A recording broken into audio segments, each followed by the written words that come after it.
G'day and welcome to the poddy, in which I connect with some of the most influential guests from across Australia and the globe to share their very inspirational stories. I was born with cystic fibrosis, a chronic illness in which I was told would most certainly ruin my life. But like many of the incredible humans that I have on this show, I'm on a mission to prove that we aren't defined by our circumstances, but rather how we choose to respond to them. I'm your host, the captain of the ship and the man in charge, Bradley J. Dryborough, and this is a lot to talk about.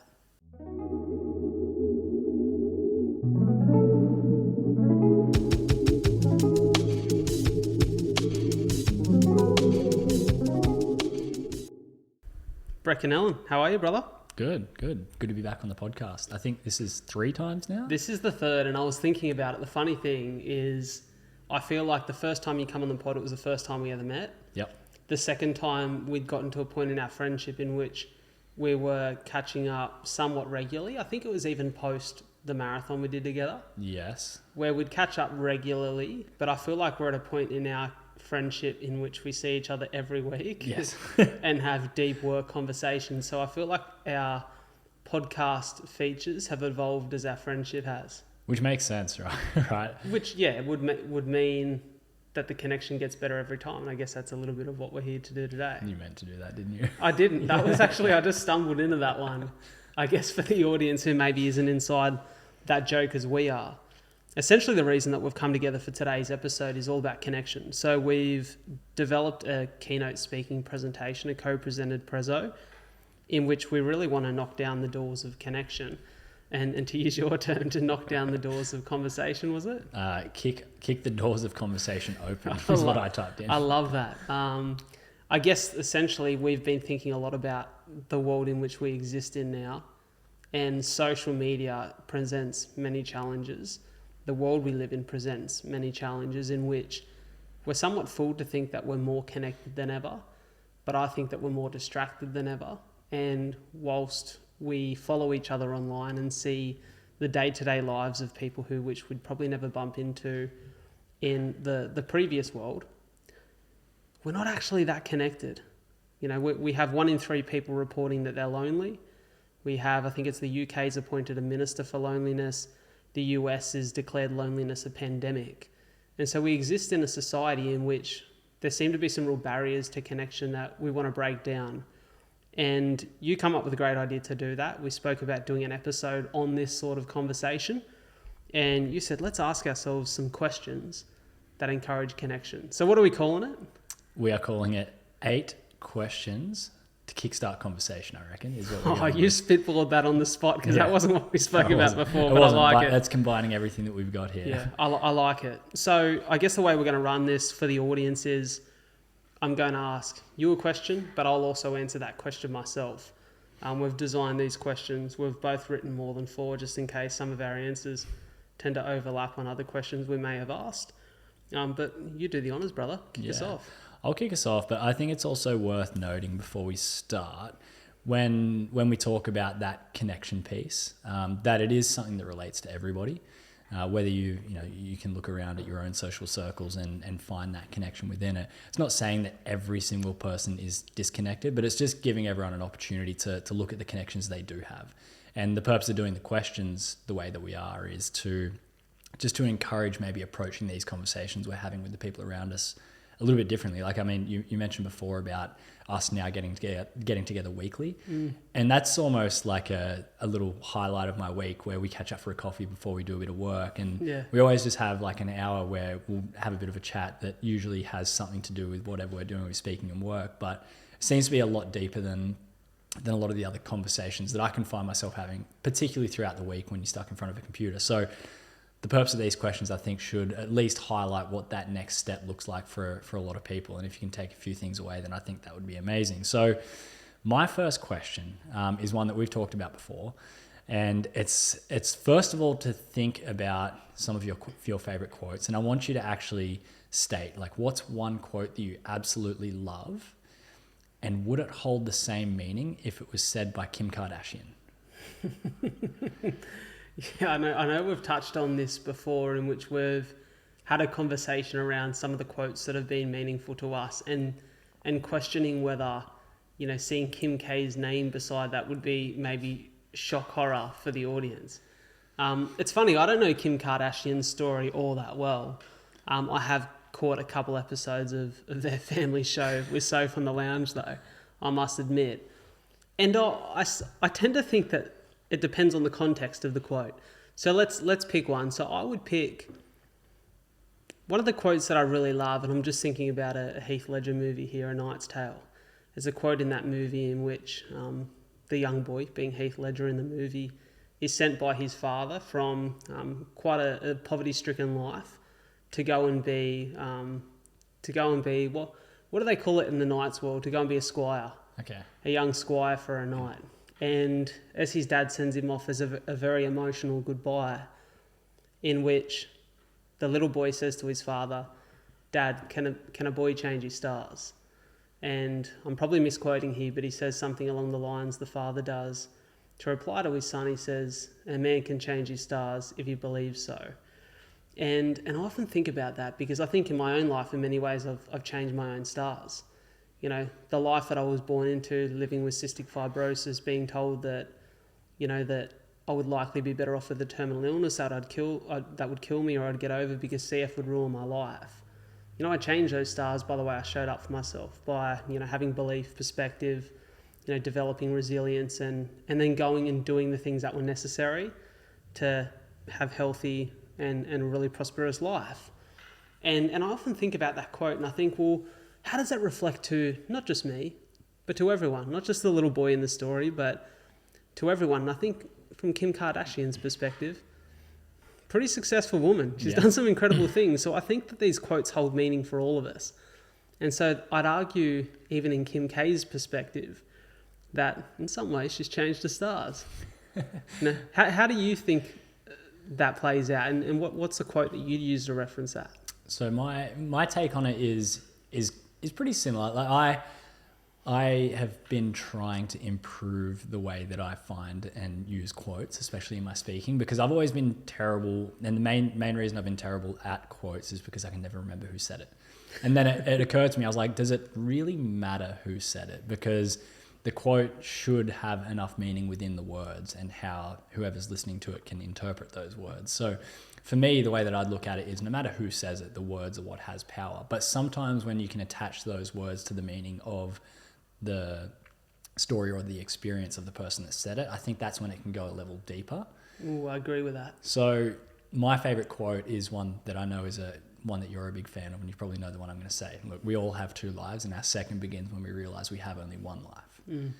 That is something that I often share, almost every single keynote that I do, that quote. And I don't actually mention who said it because it's a Confucius quote, first of all, right? Yeah. I thought it was a Matthew McConaughey quote before I found out it was a Confucius one, just because he was the first person that I saw say it.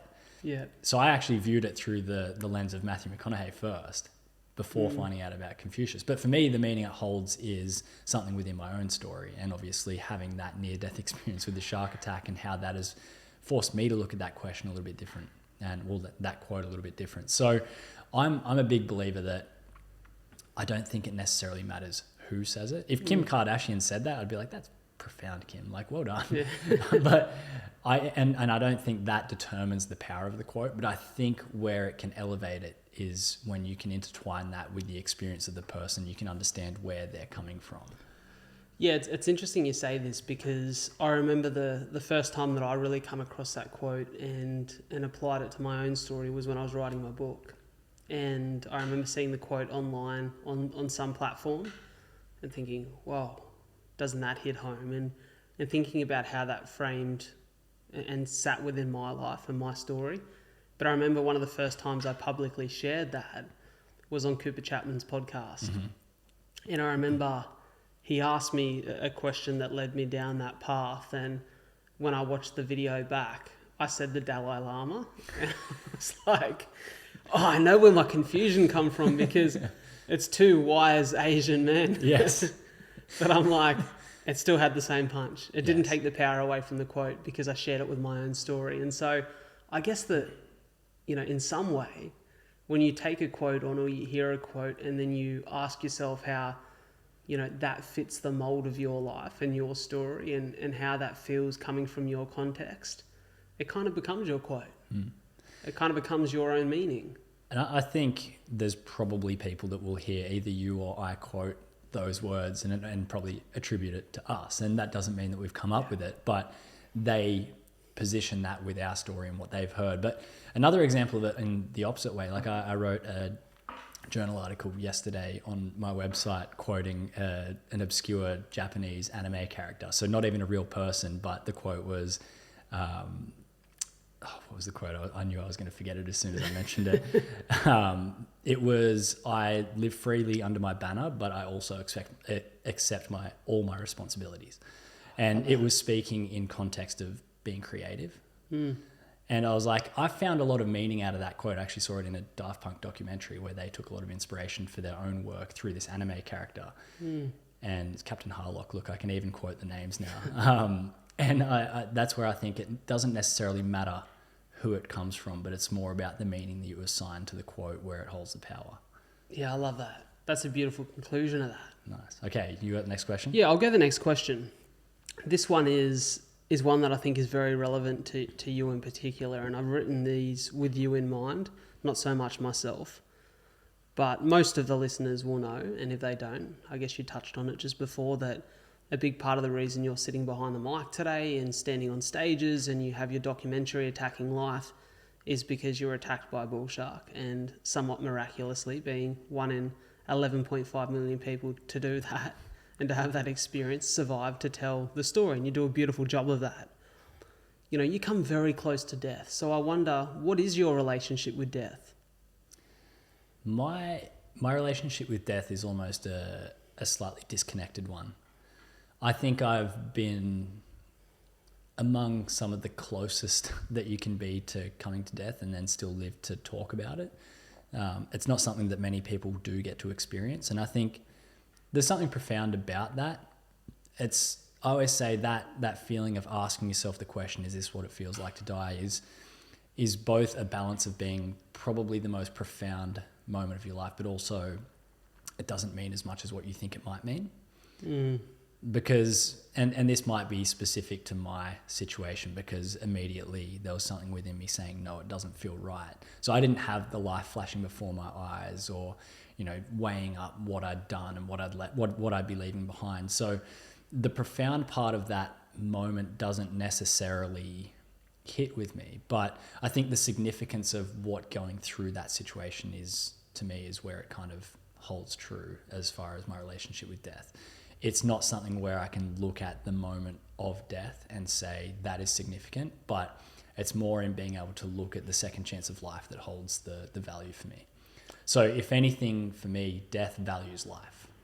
Yeah, I love that. It's a beautiful way of saying it. I have to ask, for context for listeners, viewers of the pod, we sat here this morning in my apartment running through some of what we're going to talk about in one of our presentations, and you speak about and share in such a captivating way the moments of your shark attack and the way in which you experience that. And the thing that is always so remarkable for me to hear, and as some will know, I've told your story on some occasions on stage, when I think about the shark attack and the moments that unfolded, the way in which, because of that fight, flight or freeze, that you were able to so consciously take in what was happening around you, I wonder, in the moment, or is it hindsight that gives you this benefit, did you value what it meant to potentially die in that moment? Like, was there a moment in that attack in which you looked in that shark's eyes and thought, I am dying right now? I don't think you can come to that sort of finality within the moment, because there's no answers. You don't have the ability to have any sort of cognitive input into the situation, because it's all instinct. So I think it comes from hindsight, the ability to look at the situation as a whole and to kind of make up, what your impressions of that situation are. But I don't think there's anything within the moment where you look down and you realize that something terrible is happening to you, and is this going to be it? It's just this overall feeling of it being like, something within that moment is just large. And this is the thing that I've tried time and time again to try and describe, like what that actually feels like. And I still can't really find the words for it, but it's just the feeling that you completely zoom out. And it's not that you're above the situation looking down on it, but I think it just causes you to pause. And really nothing else in the world matters except for what's happening right in front of you. But I don't think those feelings of weighing up death and life and the significance of that and your relationship with all of that happens in that moment. That's something that comes with hindsight. That's something that has come with plenty of time. And I'd say I'd only really come to terms with it in probably more recent times when I've actually been able to talk about the experience a little bit more and to clarify my own thoughts and visions on it, where I've been able to develop a unique perspective on it that's true to me. Because I know everyone's probably point of view is going to be a little bit different on it too. Like I look at, something after being friends with you for a long time, something that never really occurred to me until more recently, like in the last probably 12 months, was that you have a significantly reduced life expectancy compared to a lot of other people. And that for you must bring on a completely different and a more complex version of what death might hold. Because I know everyone's death is inevitable, but I still feel like we have some sort of control over when that might happen. Whereas I feel like because your life expectancy is essentially lower, like how does that affect how you would answer the question and also how you would expect to answer my question as well? It's very interesting that you mention this, because the life expectancy thing is something that is actually, my perspective on that has changed this year. So I guess for context, the first 18 years of my life, I had cystic fibrosis. At 9, I was diagnosed with liver disease. At 13, I was told I had diabetes because of my CF. And at 16, I started to get esophageal varices, which require routine surgical procedure every 12 to 18 months. So I had all of these things on my medical record that would constitute a conversation around reduced life expectancy. But I wasn't being challenged particularly in a physical nature by any of those things. Whilst I took 50 tablets a day and underwent a routine to keep on top of my CF day by day, I was doing things and very aware of the fact that all of these were problems and challenges that life would be a little easier without. But I was really healthy, and I had no proof to show that my life would be any different to anyone else, like my life expectancy. But from the age of 18, when I started really having some challenges and, encountered my first few lung bleeds, which is where I really, frame what you said before that quote, every man lives 2 lives, the second begins when they realize they have just one. That's when that started to have a lot of meaning for me as a young man. And I started to really value what this life was, that it was this finite thing, this thing that I wouldn't get a second chance at. But as I've gone on over the last couple of years, what I've begun to understand is that this conversation of life expectancy is actually a little bit of a myth. Now, let me sort of air this out a little bit and show you what I mean. So they can say that for someone with cystic fibrosis in Australia, the life expectancy is somewhere between 38 and 41 years of age. But I ask you, Brett, what's your life expectancy? Well, you can only really go by stats. What is it, of late 70s is average late life 70s, expectancy? early 80s. Yeah. But that doesn't account for the person who gets hit by a bus tomorrow, who, just like you, had the expectancy of 80 years on Earth, but something challenged them. The same way that nobody, unless they're really trying to, like by smoking a couple of packets of cigarettes a day and doing some pretty dangerous things for their health. Cigarettes and whiskey, the key to country voice. 100%. Like nobody would really expect to get cancer or expect to be faced with a real health challenge or would expect to encounter mental health and think that maybe at some point in time they'd consider taking their life. So none of these things are counted into life expectancy in our futures. And so I think, well, life expectancy is actually a bit of a myth because nobody's guaranteed anything. And life expectancy is based on statistics and averages, not based on someone being given a ticket that says, hey, here's your next 80 years, use them wisely. And so what I've realized is that none of us know how long we're going to be here for. And where death, for me, that conversation or that question, what's my relationship with death? It really started to be something I considered only at the start of this year, like how death made me feel about life. So you would know, because we spoke about it and found it quite humorous, that at the start of the year, I would say, not particularly a sought out opportunity, but I kind of become the death guy for a couple of months. So, for people wondering what I mean by that, I filmed an episode of the podcast, which was one of the Three Mates series with good mates of mine, Joey and Foons. And the exercise for that podcast was to write our own eulogies. Now, the idea of that exercise was not because any of us are expecting our imminent death, but rather because I think the idea of considering your mortality encourages you to ask the questions that would then allow you to get the most out of your life, the opportunity that you do have to live, and the understanding that you're not here forever. And so we released that episode, and particularly a clip of me being the emotional cat that I am, reading that eulogy and just absolutely wallowing and crying my eyes out for 3.5 minutes, unsuspectingly blew up online. So, 600,000 people see this clip online, and all of a sudden I'm doing an interview with a mate of ours, Justin Hunsdale, who we're with today at ABC.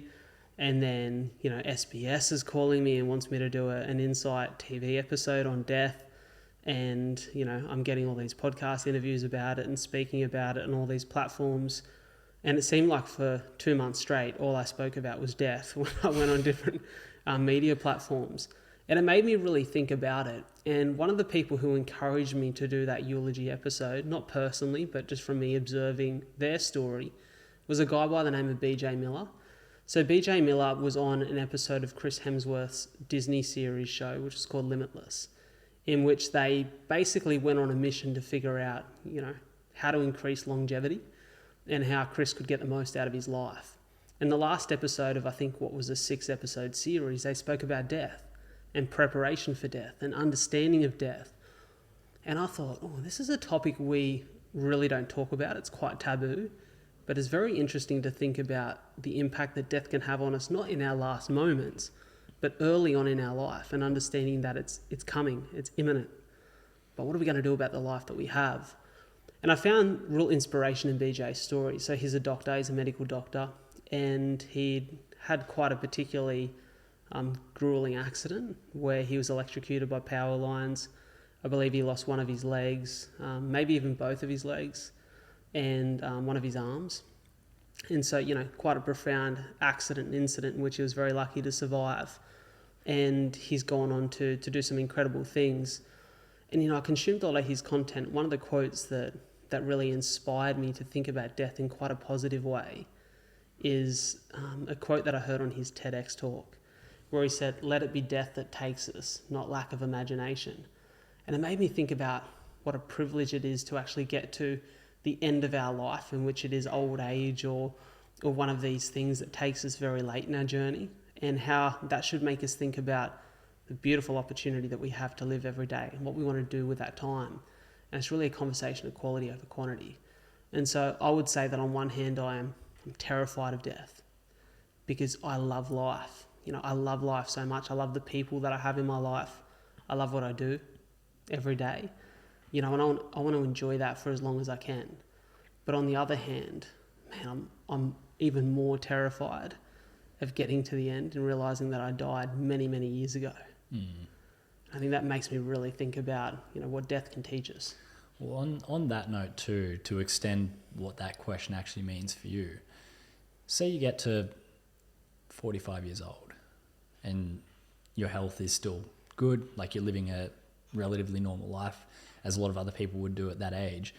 Do you then, once you get past that life expectancy point, how do you view it? Do you view it as bonus years? Do you view it as, if you're not putting a life expectancy on yourself, is it just normal? Or does that change the way that you would view it once you exceed that?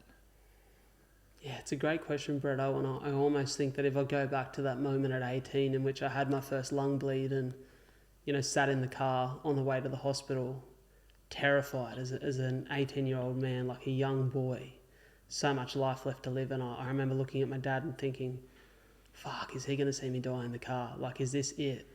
And just thinking about all the things that I hadn't done, all the people that I missed, and then that quote that we've referenced a couple times, I almost think that it was all a bonus from then. I think the first moment in which you realise that this is life. This is what we have. Like, it's finite and it can end so quickly.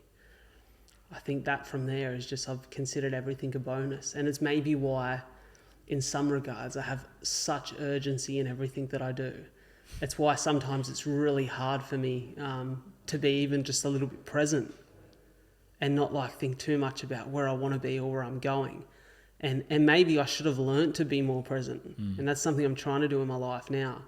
But I think I consider it to be, such a blessing that I am where I am. I'm doing what I'm doing. And I think it's why I get so emotional about life.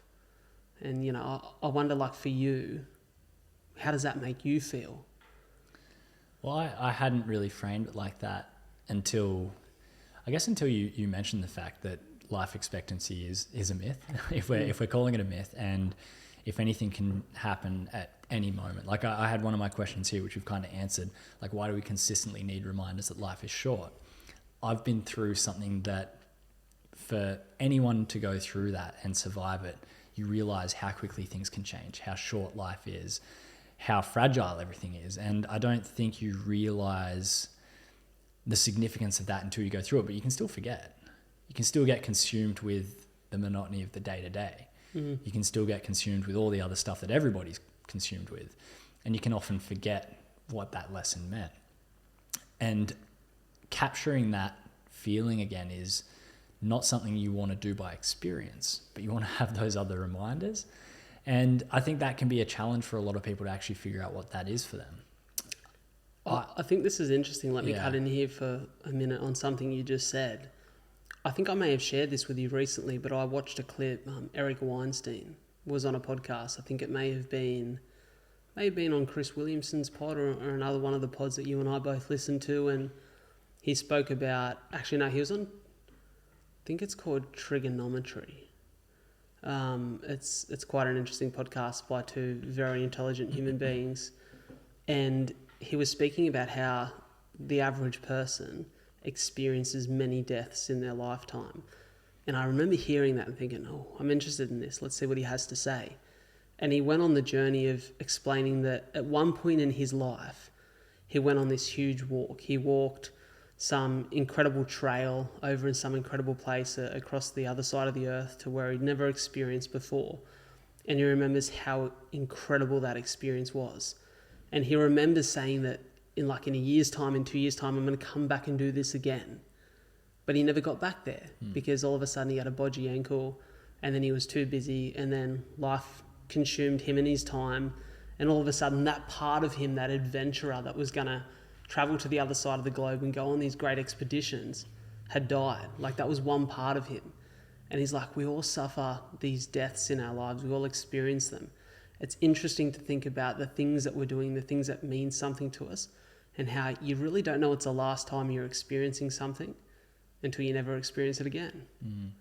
I think that's probably a good way of framing it too, because the fact that we are going to go through these different phases in life, just because you don't get back to do that profound walk again doesn't mean that it doesn't mean anything to you.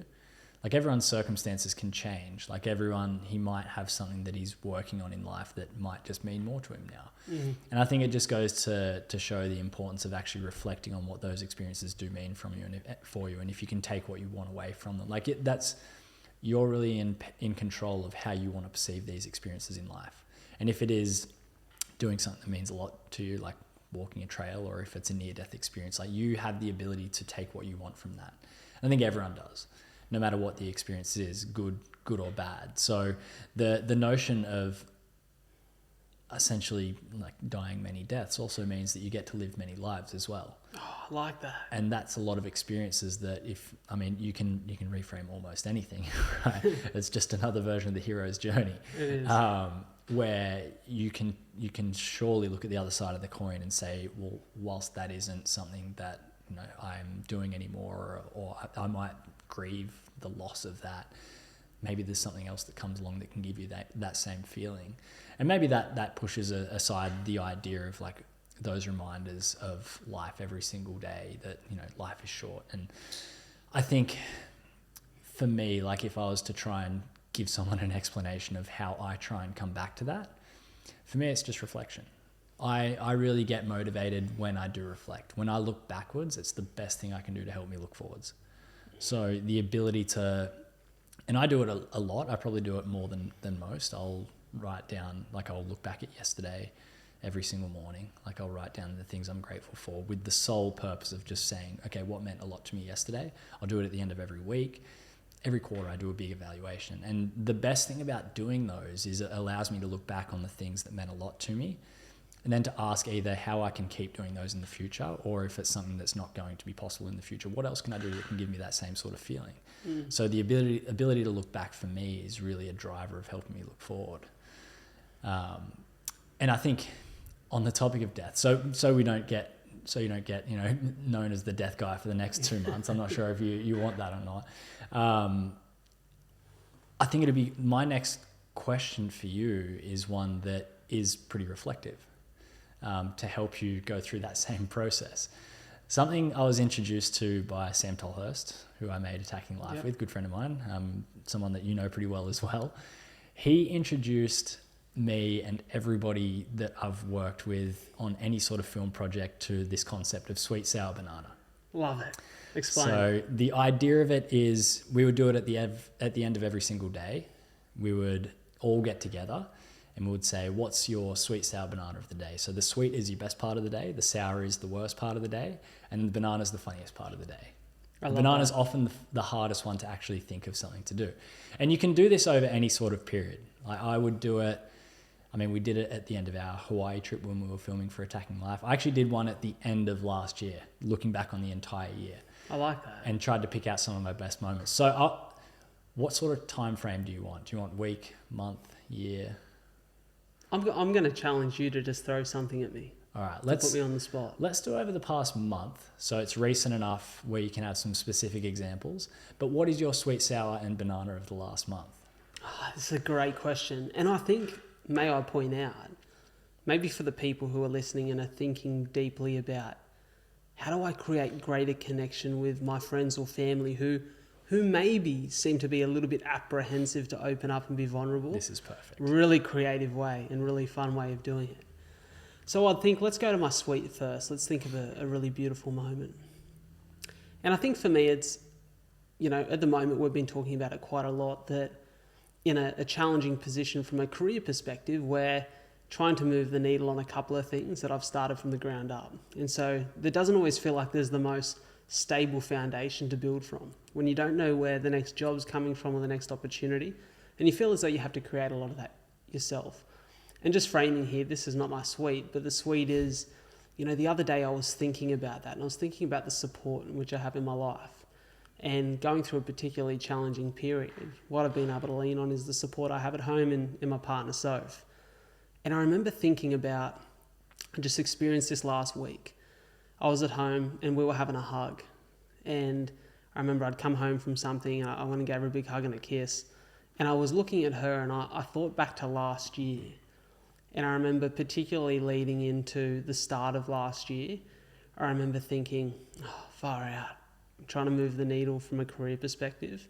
There's some insecurities that I'm really trying to overcome so I can show up for myself in a relationship and, and create a connection with somebody that, I can spend my life with and create a family with. And I felt like I was so far from that happening. My health was starting to get into a good position, but still experiencing some challenges. And I thought, far out, I need to move the needle so far in so many areas of my life. And that can feel a little bit overwhelming when you're looking at all the things that are ahead of you and not feeling as though you've got a grasp on all of them. And just reflecting in that moment as I was giving her a hug last week and looking at her, I thought, far out, if you told me at this point a year ago that you would have the person that you want to spend the rest of your life with in front of you, embracing you through some of the challenges that you're facing now, God, how sweet does that feel? And so that for me was really nice, to feel as though I'd made progress in one area of my life, which I'd argue is the most important area. Like I would sacrifice every one of those other things to have somebody that I'm truly connected with and can spend my life with. One of the most simple pleasures. And so that would definitely be my sweet. Oh, my sour. What's my sour? Well, maybe this is a little shallow one, but listeners of the pod will maybe have some more idea as to, how my fate was sealed, after the fact, because we're a couple days away from my 5th marathon. And, you and I have both been talking a lot about running lately. And, man, I find that it's funny because I've gone into every one of my marathons, now 5, not in good health. And I find it really challenging to link the marathon date or the race date to a particularly good stretch of preparation or health. And so I remember thinking this year, this is my year, because 2020, my first one, bleeding lungs, the same thing 2021. 2022, I was like, actually 2022... That was Melbourne, wasn't it? It's 2023 now. 2022 was Melbourne. And I thought, I'm on here, my lungs feel great. Now I've got Achilles tendonitis just in the lead up to it. But it ended up being quite a good run. And then at the end of 2022, I did my ultra. And I got crook in the lead up and had to go on antibiotics, so my guts were just shot for the whole run. And this year I thought, I am on. And then I got an infection in my sweat glands and had to have my arm cut open. And so I've been on antibiotics, and like infection in your body, you never feel great. And then I've got something going on with my foot that feels kind of like a stress fracture that I'm trying not to think about. And so it's always like the sour is a little bit of, I just love to run one of these things in great prep, but it is a very small sour, I must admit, in the scheme of things, in the scheme of life. So it's something I can definitely laugh about. Talking about laughing about things, I guess my banana. What would my banana be at the moment? Trying to think of something quite humorous that's happened. I feel like on some level there's always something very humorous happening. Actually, I'll share one with you. So, actually, mutual connection of ours is a guy named Andrew Hamilton. Yep. And so I recently had Andrew Hamilton. For those who don't know him, you may have seen I dropped a recent podcast with him. It will be out by the time people hear this. And in that podcast, we spoke about his journey. So he was quite a successful PR guy who somehow found himself selling mushrooms and a bunch of other drugs in large quantities, spent some time in prison for that, and has come out of prison and credit to him, turned his life around, is doing some incredible things, predominantly in the comedy space, stand-up comedy. And he's a hilarious guy, so I was like, I've got to have him on the pod. Had him on and we started having a bit of a chat, and it was one particular moment in which we were talking about, call it the moral compass of a human being, and how, he believes that even in this day and age with hindsight, looking back on his experience, that selling mushrooms isn't such a great crime. There's other things that he started to sell that he admits was wrong, but he talks about mushrooms and how he actually thinks eventually they're going to be completely legal in Australia. They're being somewhat used medicinally at the moment. And he said, I think we're going to get to a point where, a lot of the jokes in prison were like, man, selling mushrooms, you're kidding. When you get out, the cops will probably just give them back to you. So, quite a lighthearted look at that. And I said to him, I find it interesting that you feel as though that was something in which your moral compass still stays intact, but you push the law. Like, it's wrong by the definition of the law. And when you start to push the boundaries, do you at some point get stuck in the vortex, which is wrongdoing, which eventually then you realize that, oh shit, I'm so far down the road that I've actually started to encroach on what's right or wrong based on my moral compass. And we spoke about that topic. And I said to him, just in a throwaway comment, I can't speak to what it feels like to take drugs because I've never taken drugs. To which he replies, loser, nerd. And I was so surprised that I lost it. And proper, like, when I get in like one of those heaving, dry reach laugh states, it's so hard for me to recover. And I spent the next 10 minutes where I couldn't look him dead in the eye because it was just so funny. So that would probably be my banana. And I guess that's the beauty of being in this space with a pod is you have so many experiences with so many different people that you may have, like we do, a real connection and depth of friendship. Or in that case, it may be someone you're seeing face to face for the first time. So that would be my sweet sour banana. I love that. So the beauty of the sweet sour banana, as I said, it does give you a chance to look back. It does give you a chance to reflect. Whether you like write that stuff down and take note of it is neither here nor there. But the purpose of bringing people closer together is amazing. And that's something I've experienced as I've traveled with Sam. And at the end of every day, like inevitably be like, all right, everyone gather around, sweet sour banana time. And like we would do it everywhere. There's one photo of us when we were in Kansas at the start of the year shooting a pilot for this TV show that we're working on. And the game that we were over there to shoot, like Kansas versus Texas, Allen Fieldhouse, like it's just been this packed, raucous environment for the last couple of hours. Everyone leaves, Kansas gets the win, everyone's stoked. And there's Sam, myself, Max, who's one of the young kids who came over with us, Zach, who is the guy whose idea it was for the show in the first place. And then this random photographer that we'd met, whose name was John. And we all took a knee in the middle of the court and ran through our sweet sour banana, just like in the middle of the court, nowhere. Like it was just such a random experience, but it's funny because it's just become a part of what we do. And it's just a good way of bringing everyone together. It does encourage deeper connection without, like, you don't necessarily have to ask someone about death to develop that deeper connection. It is a very profound way to converse and something you get to know a lot about a person. But just asking those simple questions, it's more than just like, how was your day? Like you can give some specifics, and then just getting them to actually think about some of those parts. Well, I think it encourages reflection. And I often think that because we're so distracted, we often don't reflect about the lives that we're living. And sometimes in reflection, you think, fuck, life's pretty good. Yeah. You know, there's some incredible things happening in my life. And even, you know, using that banana as a reference to maybe laugh and show some perspective for the challenges or, you know, more particularly just outrageous things that are happening in your life. I'll give it to you then. I'll hit the ball back over the fence to you. You know, what's your sweet sour banana for the month? Sweet. I'll reference an event that I spoke at last week. It was just a community event down in Nowra, and it was a mix of sort of older people who were part of like Illawarra Shoalhaven Health, and then a couple of families. And there was this family that was sitting in front of me, and I kind of got to the end, and you can never really tell how some kids are going to take things. Like, it's a long time for them to sit still. And despite the fact that I know kids will sit still when I'm speaking, like I'm still amazed when they make it to the end of it. And I got to the end as I was finishing up, and there was a kid sitting in the front row, and he'd written out this little sign that said, "We love you." I like that. How good's that? And I was like, wow, that's really, really cool. And he came up, had a chat afterwards, and he's had his own adversities that he's kind of working through at the moment, and it caused him to like lose a bit of confidence in some of the things that he's doing. And his mum said to me afterwards, she was like, he needed that.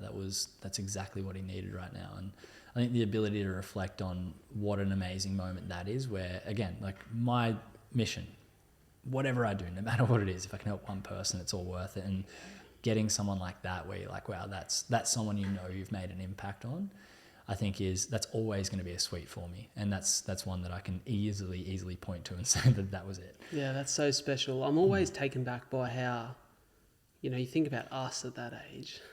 My heroes were just the footy players on TV or my parents. But you think about, I think kids are exposed to so much content these days. They're actually more open to hearing stories than maybe our generation was. They've got more distractions than we did, that's for sure. But the ones that actually like use that technology for good, they're just so open to receiving incredible messaging. Definitely. What would your sour be? Sour, my sour would probably be it's similar to yours, marathon based, right? So the reason I'm doing Sydney Marathon on Sunday, which again, we'll know the outcome of that by the time this comes out. And the reason I signed up to do it was to run alongside my wife, Noemi. And she's had a really, really rough time with her training, like just injury after injury after injury. And got to the point where she just didn't have the kilometers, and then later found out that she basically needed to stop running for a little while to let her foot heal, otherwise it will turn into a stress fracture. And just watching her kind of go through that process of, like, part of me was really proud of her for pushing through the pain for such a long time, because this was her dream and her goal to be able to do it. But then the other half is like, okay, you need to listen and know when to stop and know that it's okay. because that's a really difficult thing. Like I'm okay with the notion of failing and saying like, here's this massive goal I wanted to achieve. If I can't get it, I can do it again. But for her, because she'd put so much time and effort into wanting to do this, just the emotions around saying no, it's not going to happen this time is a lot. For sure. So I've found difficulty in finding meaning in doing the marathon for myself, because that's not what I signed up to do it for. I signed up to do it for her. Yeah. So I've found a couple other friends who I'm just going to run with them throughout it. And like, I could have easily said, okay, if I'm not running with her, let's try and knock out a PB, but that's not what it's about for me. For sure. So that'd be my sour, not being able to do that, and probably means that I'll have to do another marathon block with it to do that again.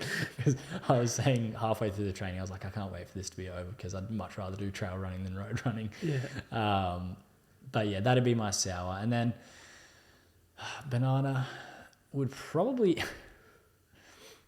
I don't know if this is a sweet or a banana, but it's probably both. Bananas can be sweet. Yeah, they can. So as a result of Noemi not being able to do the marathon, she was like, I need to have something to fill my time. Came home one day, she's like, I bought a piano. I was like, okay. Like, I knew she wanted one, but she was just like, that was the trigger to make her purchase the piano. 2 days later, we have this piano show up, and I'm putting the thing together for her. But it's just so funny how it was just, that was the trigger for her to be like, piano time. Well, you know what? I've thought about this a lot lately, because I've started listening to a lot of country music, and there's actually a guy who people would know him from American Idol. I can't remember his last name, but his first name is Alejandro. Mm-hmm. And he's an incredible acoustic guitar player and just got this wild voice. It's probably one of the most impressive singing auditions I've ever seen on one of these shows. And just watching him play guitar like reignited the old passion that I used to have for music. And I used to play guitar like over 10 years ago now. And it's funny, we were telling some stories about that today. But I think, it's such a skill that I think gets you back to a state of presence, because you can read a book and still kind of pick up your phone, or you can do a bunch of things and still be distracted. It's one of those things that requires full attention. I think it's a great healthy distraction to have. Yeah. You haven't got one yet? No, I don't have one. Just looking around. Looking around. The old token guitar that sits in the corner of everyone's apartment that they've never used. I've got one of those. Yeah. I used to have one. I sold it last year. I'll ask you a question now. Okay. Throw it back over the fence. I think we're up to question 4. We are up to question 4. Okay, this is one that I think would be really interesting. So is there a piece of art, and by art I mean a piece of written or spoken word, it could be a film, it could be a piece of music, a book in which you've read that has influenced or inspired new direction in your life? I think there's multiple. And I'll try and think of a specific example as I'm talking through why. But like I place a bit of emphasis on trying to actively learn as much as I can, whether that be through reading or listening to podcasts or whatever it might be, even through documentaries or film, anything like that. And a big part of that is I really try to be open with the perspectives that I can take on. And I know like it would be rude of me not to, because that's what I do for a living, is I provide perspectives that people can either choose to take or not. So I really like to keep an open mind with that, because it's one of my pillars. I want to always learn. So there's a number of different ones that I could actually reference and say like that is quite significant. But I'll probably just stick with one for the moment. And I'm trying to think what's probably going to be the best one to actually go with. Maybe a recent one that it's going to tie together something we've already spoken about today, but I guess it speaks to why I do try and keep an open mind. So over the weekend, it had been a long time since I'd watched any documentaries, just because I was doing a lot of other stuff, and I always go through phases where I'll watch a bunch of stuff and then I probably won't. So I was like, okay, I've got some time on Saturday, I'll find something to watch. And I came across the Daft Punk documentary that came out in like 2015. And I was a big fan of Daft Punk back when I was sort of going through high school and stuff like that. And I was like, oh, I didn't even know they had a documentary that came out. And I was like, oh, I'll see what it's about. I got to watch the whole thing. And I think part of it was just the nostalgic experience of going through that, listening to all the music that they produced over the years. And like, I've always been a really, really big fan of their final album, which was so different to what they produced beforehand. And it was, you find out later on, when you do find out this is their final album, that it's something that was a true representation of what they wanted their music to portray, which they really wanted to use all of the inspiration of the music that they loved in the 70s to come through in more of a modern day sort of term. And I think the thing that stuck out to me through watching that documentary was just the pure attention to detail they put into their work. Like there's one story that they share about their performance at Coachella in 2006. So Coachella had reached out to them for like consecutive years saying, come play at Coachella, come play at Coachella. And they're like, no.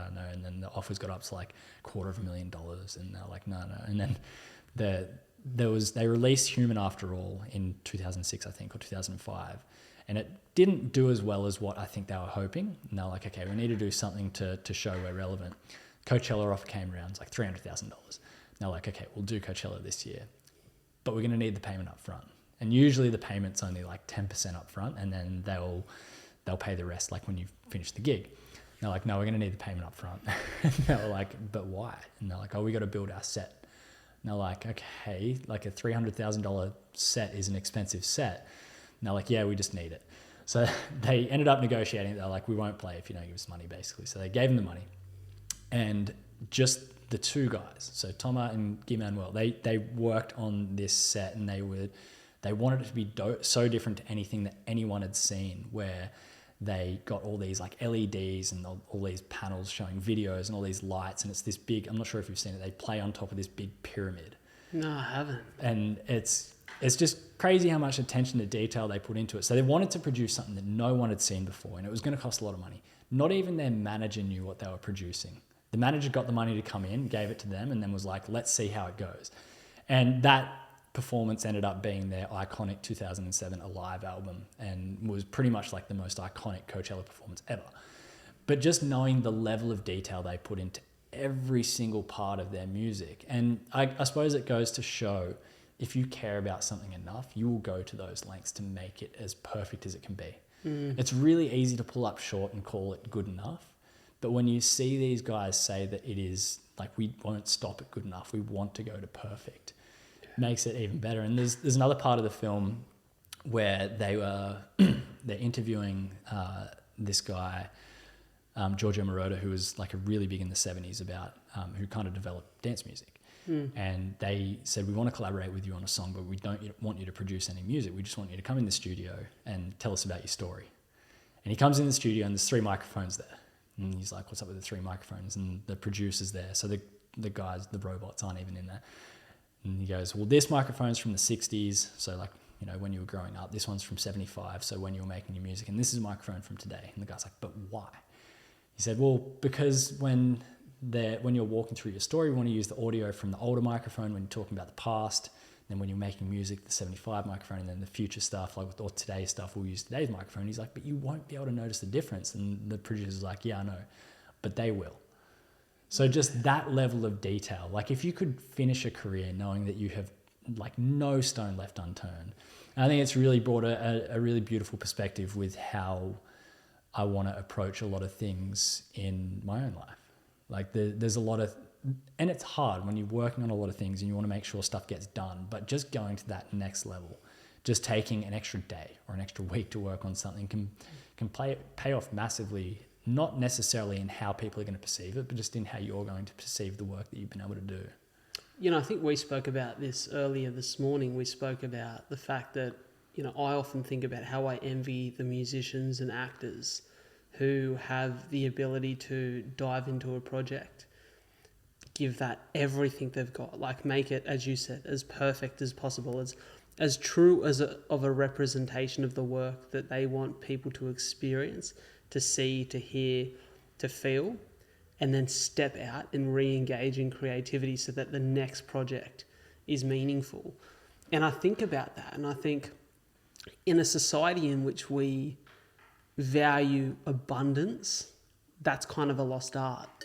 I've heard Matt Damon talking about the fact that movies are made so differently now because they don't have the budget for these big movies that we used to watch, because everything's about how quickly can you get it to Netflix and how many 90-minute movies can you make.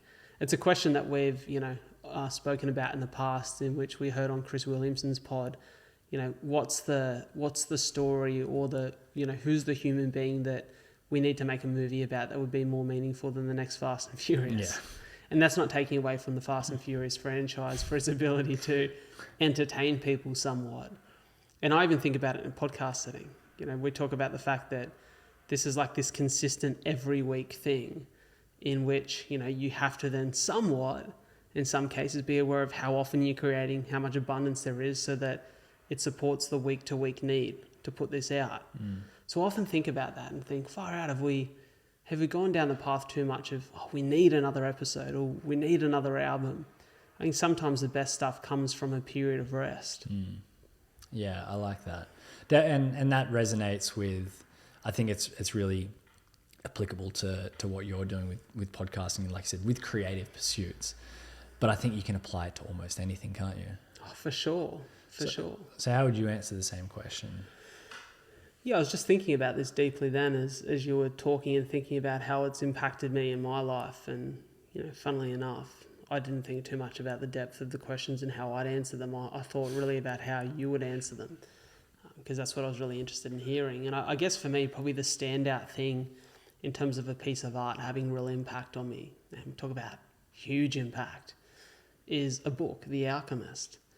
So maybe I've told this story a long time ago, but The Alchemist is a book that I consistently, for a long time, heard a lot of really influential people talk about it being one of their favourite books. And I remember hearing Kobe Bryant say that The Alchemist was his favourite book. And I remember just thinking, far out, I just keep hearing people talk about this book. And at the time, I wasn't a reader at all. In fact, in many regards, I'm still not much of a reader. I'm much more of a listener. But I'm trying to change that. And I'm a listener in recovery, trying to read more.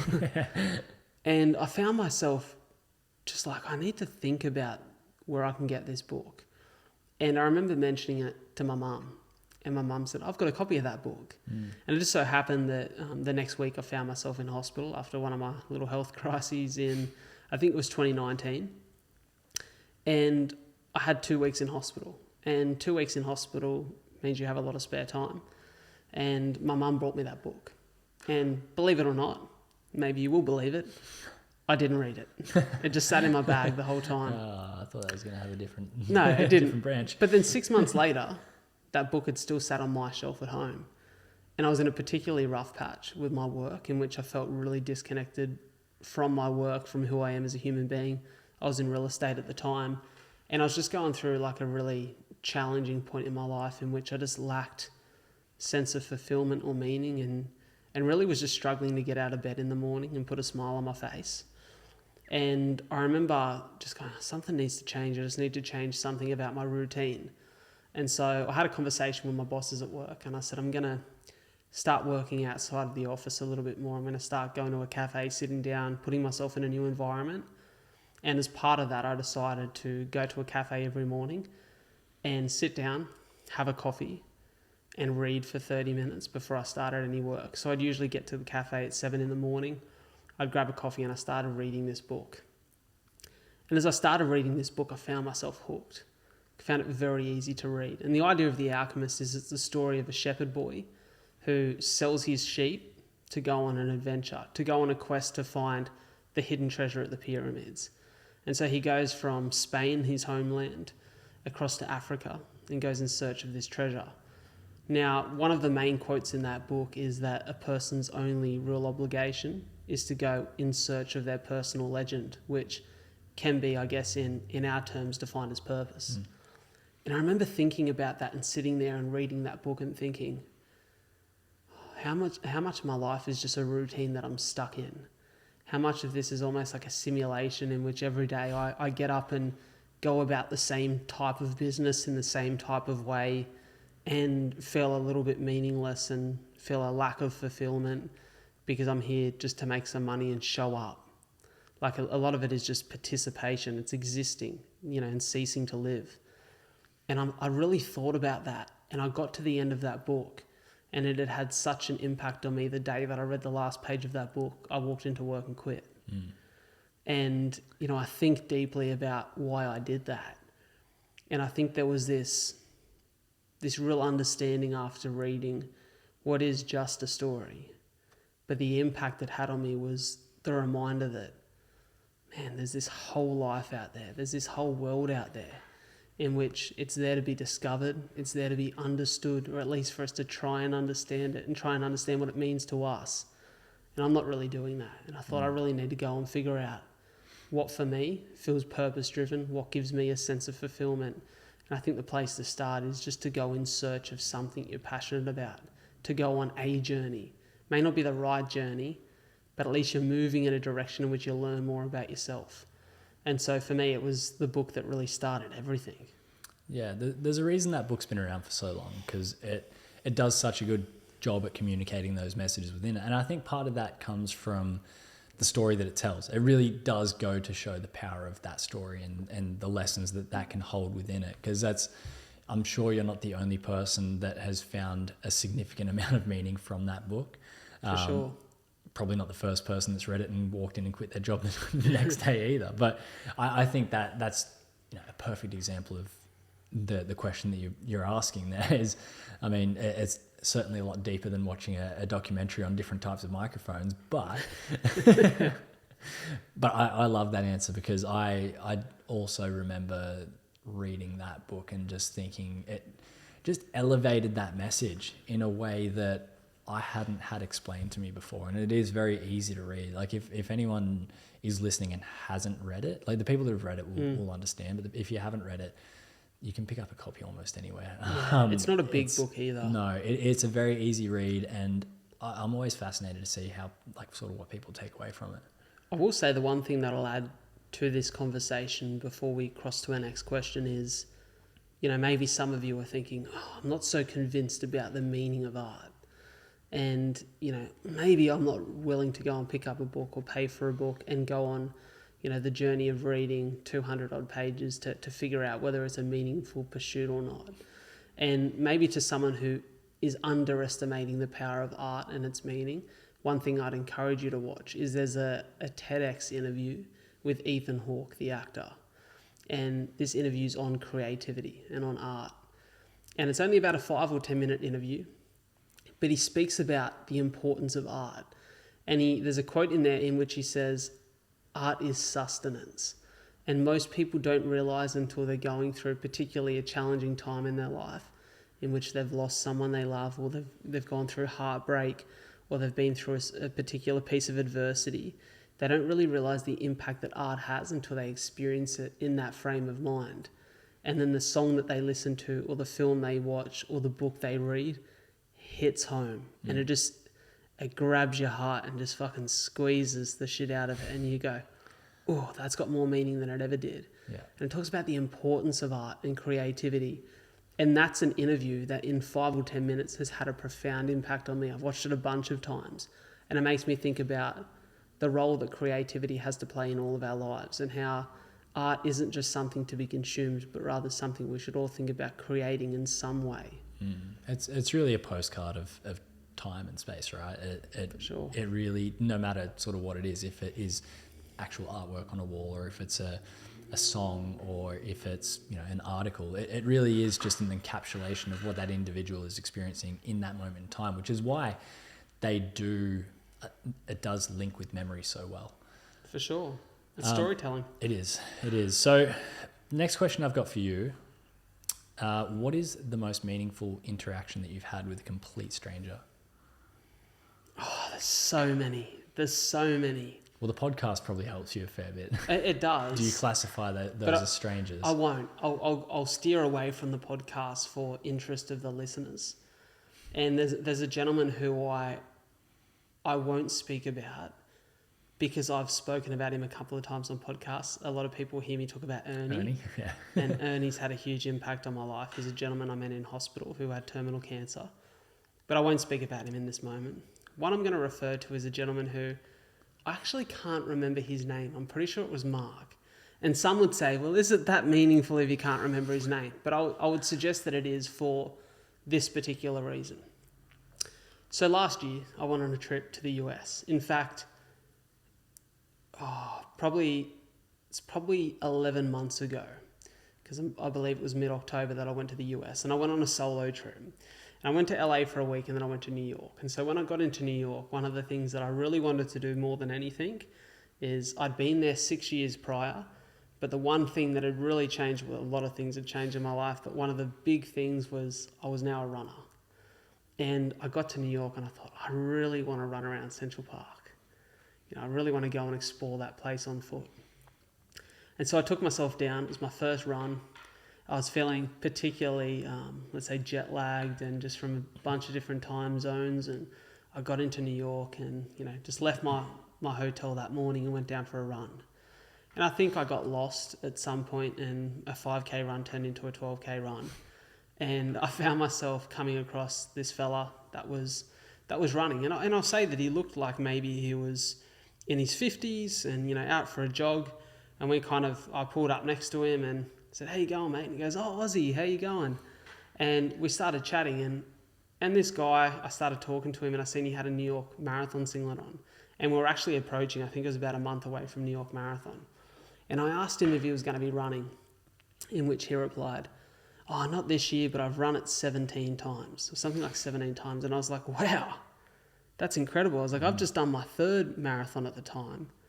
And I'm like, not many people ever do one. I think 1% of the population run a marathon in their life. To have run 17 and to still love running, you're doing something right. And so he said, "Oh, I'm sorry, I'm probably holding you back. I'm a little bit slower than you are." And I said, "Mate, I love a bit of sexy pace when I'm trotting. I'm going to hang with you and let's have a chat if you don't mind." And so we spent the next couple of Ks running together and just chatting. And I kind of realised that this guy was actually in his mid-70s and he was still out running. And we started talking about our stories. And he was actually a school teacher at a school in New York City. And he taught, it was an all-boys school, a high school, in which he spoke about the kind of impact he was trying to have on these boys' lives.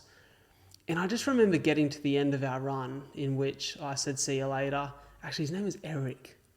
That's it. It was Eric, not Mark. It was Eric. Close. 4-letter name. And we exchanged emails. And he was also a musician and sent me a couple of songs that he'd made. And I had this really incredible interaction with this guy. And I remember getting to the end of my run and thinking about that and thinking, man, that guy's got an incredible story, but he looks like just the rest of us. Just a human being out on his daily run, living his life, a life in which, without asking him or engaging in conversation, I have no idea about. And I thought about how meaningful that was, that two strangers who are from complete opposite ends of the world could have a conversation that meant something to both of us, that we could be compelled enough to then make an active effort to engage in post-conversation over another platform. And I just thought, far out, how many of those conversations are to be had, but we don't engage in them? Mm. And so for the rest of the trip, I was very conscious of that. And it led to me having some incredible conversations and actually having about a half an hour conversation every day with the doorman at the hotel, who John and I become great mates and knew everything about each other's lives. But it's a big part of what we've been talking about lately, and it's depth of connection, but just connection in itself, and how meaningful conversation is most certainly a catalyst to that. Mm. How about yourself? So I was trying to think of a couple as well, and there's obviously a number of potential ones, but there was one that kind of stuck out. And the reason I'll choose this one is it has a message within it that kind of aligns with what we're talking about today, and it's almost like a cultural message in a way. So the conversation that I had, or the interaction that I had, was also in America. So I was in Sacramento at the start of this year, and I went to go and watch Sacramento Kings game. So my favorite team, and I was there with Sam. Sam and I both bought tickets, and Sam ended up getting a media pass so we could go down and shoot the game. So we had a spare ticket, and we were in one of the vintage shops that afternoon, and just was in there having a look. I wanted to get a shirt, and there's a young guy who was working behind the counter, and he's like super nice, just pretty welcoming, and he ended up having a chat to us for a bit once he figured out where we were from. Maybe it's something about the accent. Everyone always loves chatting to the Aussies, but chatted to him for a while, and then I went out the back because they had like a second shop out the back. And I was like, well, if Sam's not going to use the ticket, I might offer it to this guy just as something like he might be able to come, he might not. But if I don't give it to someone, he's the only person I could potentially give it to right now who isn't a complete stranger. So I went back out and I was like, man, what are you up to tonight? I've got a spare ticket for the game. Do you want to come along? And he was like, oh, I got to work. I probably won't be able to get out until half time. So maybe give it to someone else. I was like, man, have the ticket. Like, I'm not going to find anyone else to give it to. If you find some time to come along, then so be it. And I went to the game. He came sort of halfway through the third quarter, sat next to me, we were like right up the back. And I'd actually got chatting to a few people next to me who were really nice. And they're like, oh, we should go further down the front. I was like, no, I got to stay up here. There's a guy who I was like is a friend who I'm meeting that I don't really know, but he's coming up anyway. So waited for him, watched the game together, had a great time. And then we went out the front and I was waiting for Sam. And this guy, he had to get home because he lived like sort of 30 minutes away. And he'd already stayed after work, so he'd come and watch the game. And I was like, man, it's all right. You can go home. Like, go do what you got to do. And he's like, man, I'm actually just really keen to come and have a chat. So we just got chatting because we ended up waiting for Sam for probably like an hour and a half because Sam got caught up doing the media duty. So he was shooting he went there just to shoot the game, but got to know some of the guys that work for the team. And he ended up shooting like the press conferences and stuff, which he would not even do when he's working in Sydney because he's like, I'm not shooting press conferences, but enjoyed it so much. And the crew that he was working with took me an hour and a half. And I just chatted to this dude for like an hour and a half. And there was something about knowing that he had actually come along. Like it'd be really easy for him to say no. Like he was working, but he decided to come along. Like it's nice to go to a game. But there was something for me where I was like, I've gone to the effort of giving this guy a ticket. I'm going to get to know him. And it was the same thing, just taking the moment or a couple of moments to go a little bit deeper with some of the questions, to talk about some of the things. And he was really interested in Australian culture. And something I picked up after I was chatting to the other group of people that I was sitting with before he got there was that there's something really unique about American culture where it's really, really supportive. From my experience anyway. Like everyone I spoke to was really interested in me, what I was doing. They were really, like they'd congratulate you on the work that you're doing. And it got me to think how different that is to our culture over here, where there's the obstacle of tall poppy syndrome, where it's not only just yourself and your own ego that you need to overcome, but that's the same with other people. Like no one's ever going to big up you or say like you're doing an awesome job, and it doesn't feel the same as what some of those conversations I did when I was over there. So I got talking to him about sort of what that means, and he was just fascinated by it. He was like, I can't even imagine, like if I do something, I'm really proud of it. It got me to look at the way I kind of conceived the notion of pride. Something I've always had a really tough time doing is saying like, I'm proud of the things that I'm doing in life. Like I am deep within myself, but I've never been able to say it. But that conversation with him, which all just started from me giving him that ticket back in the vintage shop, really opened my eyes to the way in which we have the opportunity to give other people confidence. And so many times we choose not to just because it's the social norm. But taking a moment just to give someone that compliment or just that bit of confidence that they're doing a good job is something I really picked up from that conversation with this guy. His name was Sparsh, which is a really strange name, but one that's very memorable. It's no Eric or Mark. And that's a conversation and an interaction that I'll probably remember for a very long time because of not only the circumstances, like it actually took me a bit of confidence to give him the ticket in the first place, but just the conversation that we had and the way in which we connected over that short period of time was something that meant a lot to me. It's such a special thing, isn't it, when you can have that connection with someone who's a stranger and to know that you may never see them again. But for that point, for that hour and a half or that 2 hours that you spent together, you had a great time. You got to know each other as deeply as you can in 2 hours, but enough to have an impact in which you're talking about it, a year later. Definitely. And I think where that the reason I chose that story in particular was because of that cultural concept. Like I'm sure the conversation that you had with Eric is one where you probably felt like he was quite welcoming, right? And he was so welcoming. And I think that is a cultural thing. I'm not going to say Australians are all snobs because there's some amazing people, right? But I think it's just the way in which we look at complimenting people and not only that, but then how we look at complimenting ourselves within the context of our culture is something that I think it has room to change. Like it has a lot of room to change. Well, we've spoken about the power of that gent on TikTok and Instagram who wears the velvet purple coat. Yeah. And his whole job is to just remarkably compliment people in the most extravagant ways as they're walking into or out of an event.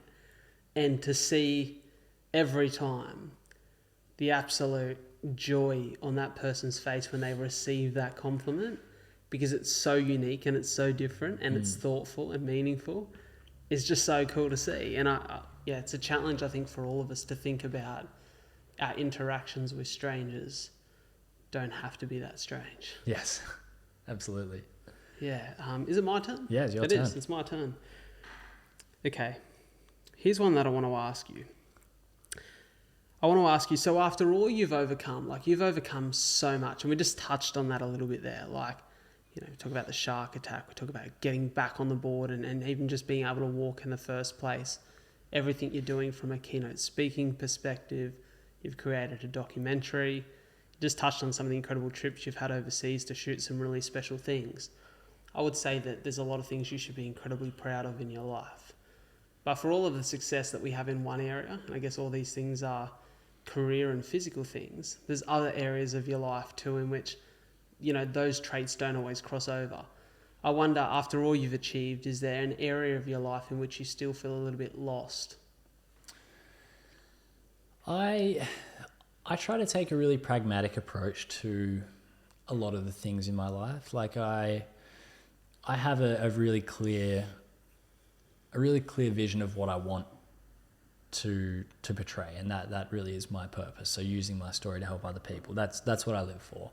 But underneath that, I have some pillars that mean a lot to me, and they consist of things like motivating people through actions and through words. It consists of other things like being happy and learning and focusing on my relationships. And I think by writing a lot of those things down, I'm not 100% on top of everything, but I'm at least trying to work towards what that might be. And I think probably if there's one thing I will probably critique myself on that I would like to continue making improvements on, it's probably being present. I think it's really easy, and this is one of the pitfalls of all of the planning ahead that I do and having all of these goals and these pillars that I really look forward to, is it does lead your gaze into the future.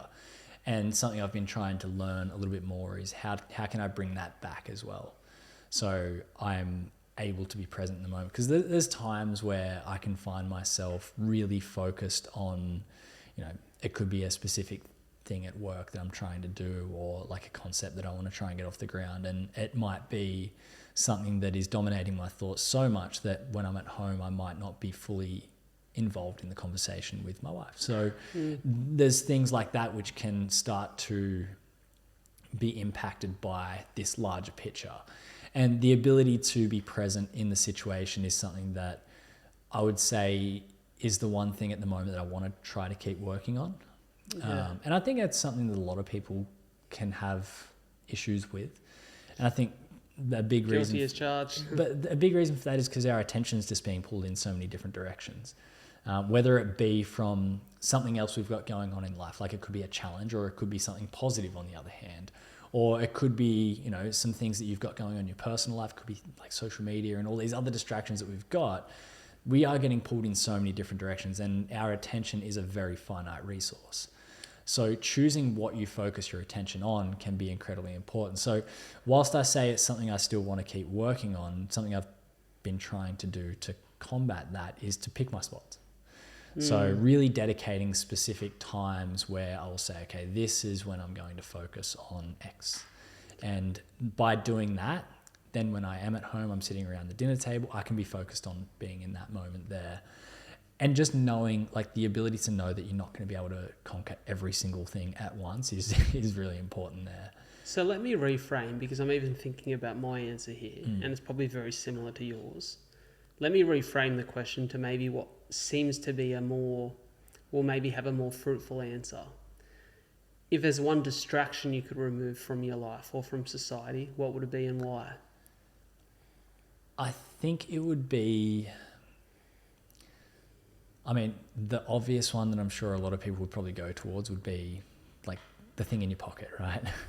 But I'm going to leave that alone for the moment because I want to talk about another part of these distracting powers, which would probably be perception. And what I mean by perception is perception of success or failure. I think one thing that, especially for me, takes a lot of my attention when I'm thinking about those things off in the distance is what I need to do in order to succeed or how it's going to make me feel if I fail. And I talk all the time about letting go of that fear of failure, because if you do hold on to that failure, it makes it really difficult to focus on what the next step forward is. But it's still always going to be something that's off in the distance because you have to reason with the final outcome. So I think that is that distraction for me, and I think for a lot of people that can take away from a lot of the other parts of our life, which we can lose a lot of focus on because we are so worried about those things that are happening in the future. So that'd probably be one thing. And as far as working on those, I guess a big part of it for me has been, if I look at how I'm managing that specifically, I would say the ability to reflect. And I'm going to go back to reflecting so often because it helps me a lot. If I can reflect on what I've done in order to service those goals, it should take a little bit of the anxiety out of the success or failure away from me, because at least now I know if I have done the things that I need to do this week, like if I'm doing a weekly reflection, if I've done the things that I need to do this week to try and take that step closer, then that's fine. That's all I can do. I can only do what my time and effort and energy will allow me to do.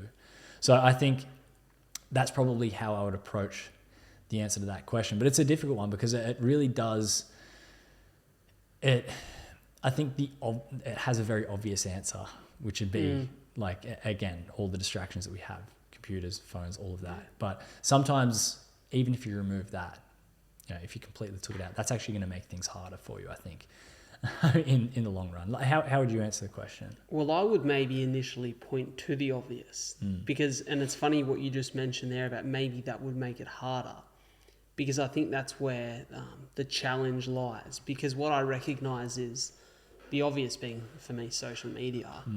I think about social media and the fact that it has granted me opportunity to do what I love for a living. Now, I question, in a world in which social media didn't exist in the first place, would I be a podcaster?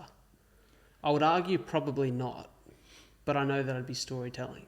Yeah. Because this has been a deep passion for a long time. I would find different mediums to tell stories, and maybe my interest in being a storyteller would exist in a space in which I just go and have conversations with people and share deeply connected stories like we would over a coffee. And you would go, man, I really enjoy sharing and hearing stories with Brad. You'd be that bloke hanging down at the oversized chessboard in the park. For sure, for sure, looking for an opportunity to do that. Yeah. But I question social media all the time because in a world in which it's granted us a lot of opportunities to do these, what you'd call quite peculiar things for a living, it seems to present so many challenges, I think, for society. There's a few that I think about.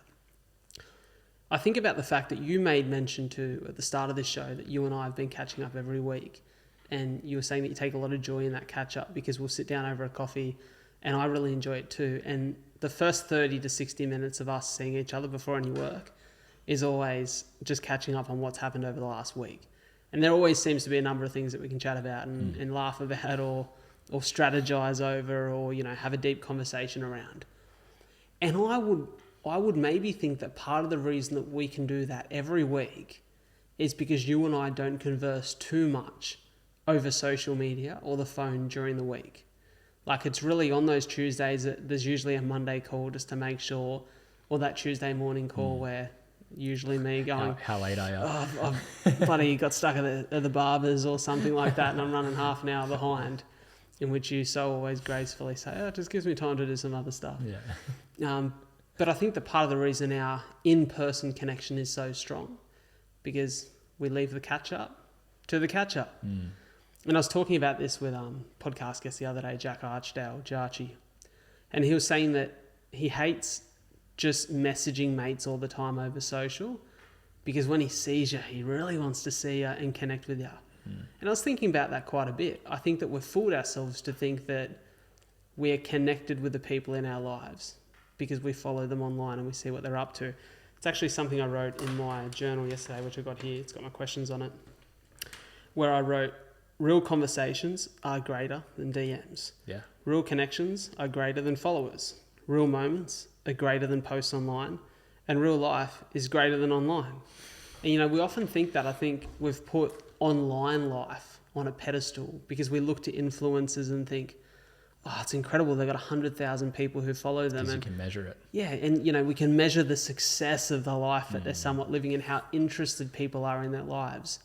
But we've lost interest in our own lives, in the truth of connection. And so I think in a world in which social media didn't exist, maybe we wouldn't have some of the opportunities we have or the mediums we have to connect.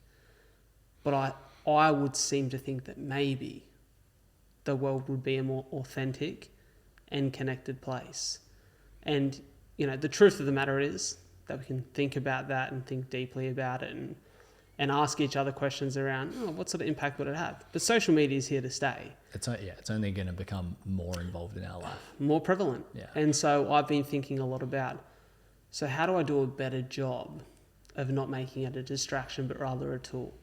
And so the thing I've been thinking deeply about is a post that I've seen recently on social media from the walking contradiction that I am. Seen a post from a lady named Fern Cotton. And Fern Cotton's an incredible podcast host. She has a show called Happy Place. She's from the UK. She's a POM. And I've heard her on a bunch of shows. And I believe she's done a lot of stuff on TV and quite a successful lady. And she was saying that her challenge, and might I add that Fern is, I would say like in her late 30s, early 40s, just based off the success she's had. You know, she's been on TV for a long time. But she spoke about her challenge for herself over the summer in Europe was to put her phone down, actually leave it at home in the drawer, turn it off, to head out for the day and do whatever the tasks were for the day with a film camera in hand so she could take photos and get them developed at a later date, not to stew on the photo or to look at it for 30 minutes and question, you know, whether the photo's good enough to justify the beautiful dinner that you're out experiencing. Because how often do we do that? How often do we sit around the dinner table and the food that was there to be enjoyed and the conversation that was there to be had is just left begging because we've spent so much time trying to capture the moment so that people think it's special when we post it on social media. And, you know, we think about like how restaurants now are actually designing their spaces so that it's Instagrammable. Yeah, the wall. Yeah, the for table. sure. And so I'm like, so much of our life has been designed around what that moment looks like online as opposed to what the experience feels like. So I was just thinking about the greatest way of, like, as you were explaining things, I was like, oh, it's the analog lifestyle. Like that's what she's living in. And I suppose the metaphor you draw there, like you can say analog and digital watches, right? There is definitely a place for digital watches. I've got one on now. Very, very handy. That's the modern world. But there's something so beautiful still about a beautiful old analog watch. And I think it's really spoken beautifully by that, what you just mentioned there, like the ability to actually take the digital watch off, put the analog watch on and live in that moment for, even if it's only for a day. Like it just would help you appreciate those connections that you can make in that moment. And I guess what I would kind of advocate for in that situation, if possible, like you can definitely, you and I might not know each other if it wasn't for the digital stuff, like if it wasn't for social media. But the value comes in the stuff that happens offline. So you can come across people and use it as a search engine, I guess. But I'd encourage people to make the deeper connections offline because that's where it's going to hold more meaning and value.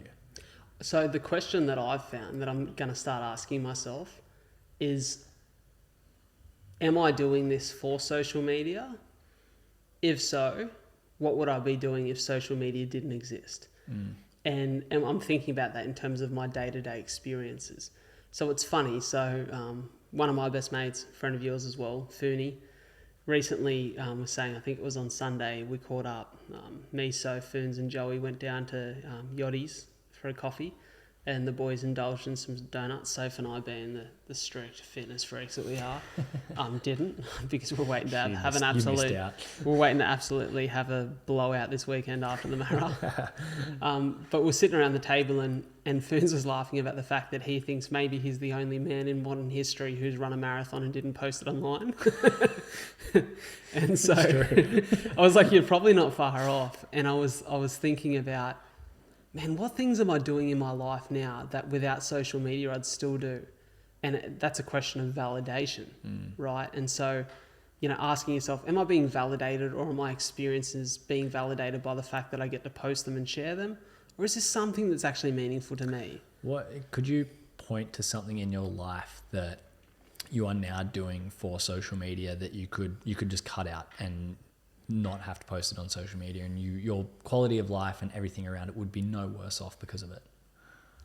Something that you're saying that I wouldn't do anymore, or just yes, wouldn't that you need would to post? say, like, I mean, you can't say like taking a photo of your food because you're going to be still eating need food. to eat. Yeah. Probably, to be honest, the marathon itself. Now let me explain this in a little bit more depth, because it's deeper than just one thing.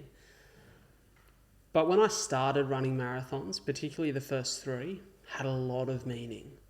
Like, it had a lot of meaning because it was about me achieving something that felt monumental for me. It reminded me that I'm bigger than cystic fibrosis, that I had some control over what I do about it. And so for me, it was a really inspirational journey to go on, to run my first one. And then, my second was something I was really excited for. My third was the first time that I was on Trikafta, a new drug, in which I was excited to go and run a PB, which I did. And coming up to December last year, there was almost this feeling in which we were coming up to the 2-year anniversary of the first marathon. And I felt this obligation to do something that would be special on social media to commemorate it. Now, I definitely wanted to run an ultra at some point in my life, but the idea that it was going to be on the anniversary and it was something that we could post about and share for people with CF was too much of the motivation, that the run didn't really go the way that it should have. And so I think about the marathon that we're heading in to run now. Well, for me, this is going to be Soph's first marathon. So the whole purpose behind it was, well, I'm going to do this for Soph. But I found myself throughout a point of this year having to post, or like I'd done that Ned 10 challenge at the start of the year where I ran 48 10Ks in a row. And I found myself at the end of it like exhausted by posting. I was like, man, I don't need to post a run. I want to run because I love running, because it gives me something. If I don't post the run, I still get the incredible feeling from the run. But maybe people don't think that, oh, what a badass. And I'm like, but that's not what I'm going for. Yeah. So I think after this marathon, it will be actually like chipping back and just running and enjoying training for a bit and rediscovering what's next. Is it a run in which I want to do, not to post online? And maybe the challenge is to do it and not post it, to just experience it. But even that feels weird, because then I'm like, oh, but it's a great memory I want to share. Yeah. So I think it's being able to understand your motivation behind things. And I just think I want to get to a point in which the actual life that I'm living, the real life experiences, are just super meaningful. It doesn't always have to exist online. And maybe it's something you just post at a later date as a memory. I like that. And I didn't notice it until Noemi pointed it out that you weren't posting your runs on Strava. Yeah. And I was like, oh yeah. But did your life change measurably because you stopped posting your runs on Strava? No, and the funny thing is people keep following me on Strava, and I'm like, I'm not posting anything. How are you guys finding me? Yeah. But what I found is that I actually stopped and haven't done for like 6 months now, worn a watch in a run. I wear my Whoop just to track. I'm enjoying tracking, like a bit of sleep. And I even think that maybe there's a period in which I'll not wear this for a bit and think about how I feel in relation to not having data. Yeah. And I think that's interesting. But I often think about, I stopped wearing and I think a watch has got a lot of benefits in being able to track performance, to track how you feel, and then to look at pace and go, okay, well, I feel terrible and my pace reflected that. Or I feel terrible, but my pace was actually pretty good. And it's not always an indicator of, how you run. But I think that for me, I just needed to take my watch off, because for a long time I felt like I was trying to perform for others and not for myself. Yeah. I think that's a good bit of self-awareness, really. Yeah. And I think a lot of people would benefit from going through that, like almost a mini audit of asking if there's anything you could maybe leave out as far as like assess why you're doing things in the first place and see if there's anything you could leave out that would maybe give you a bit more time for yourself, or to connect with the things that you want to do. Okay, my next question is all centered around the notion of why.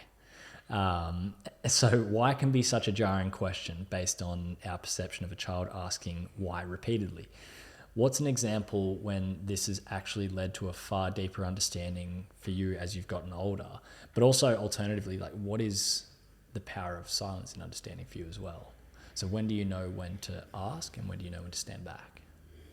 Yeah, it's a deep question. And I really want to think about the answer that I'm giving you here. Well, I guess...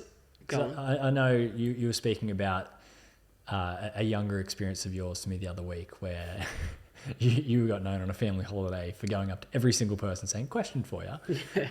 So, and I wasn't even that young. I was like 18. I'm just the most curious fella. So it's obviously within your nature to ask the question why. And I guess the purpose of asking this to you is to give everyone a bit of an understanding of why being curious is important. Curiosity is so important, and I want to lean on an example that I think would be really moving, and it's going to bring up a guy who I was not going to mention before, but we'll mention now, Ernie. I think that in my life, the reason I have a podcast is because of this curiosity and love for storytelling, and I found that throughout the course of my life, I was very interested in people's stories, and I can't point to why. I can't actually pinpoint why I took a keen interest in story really early.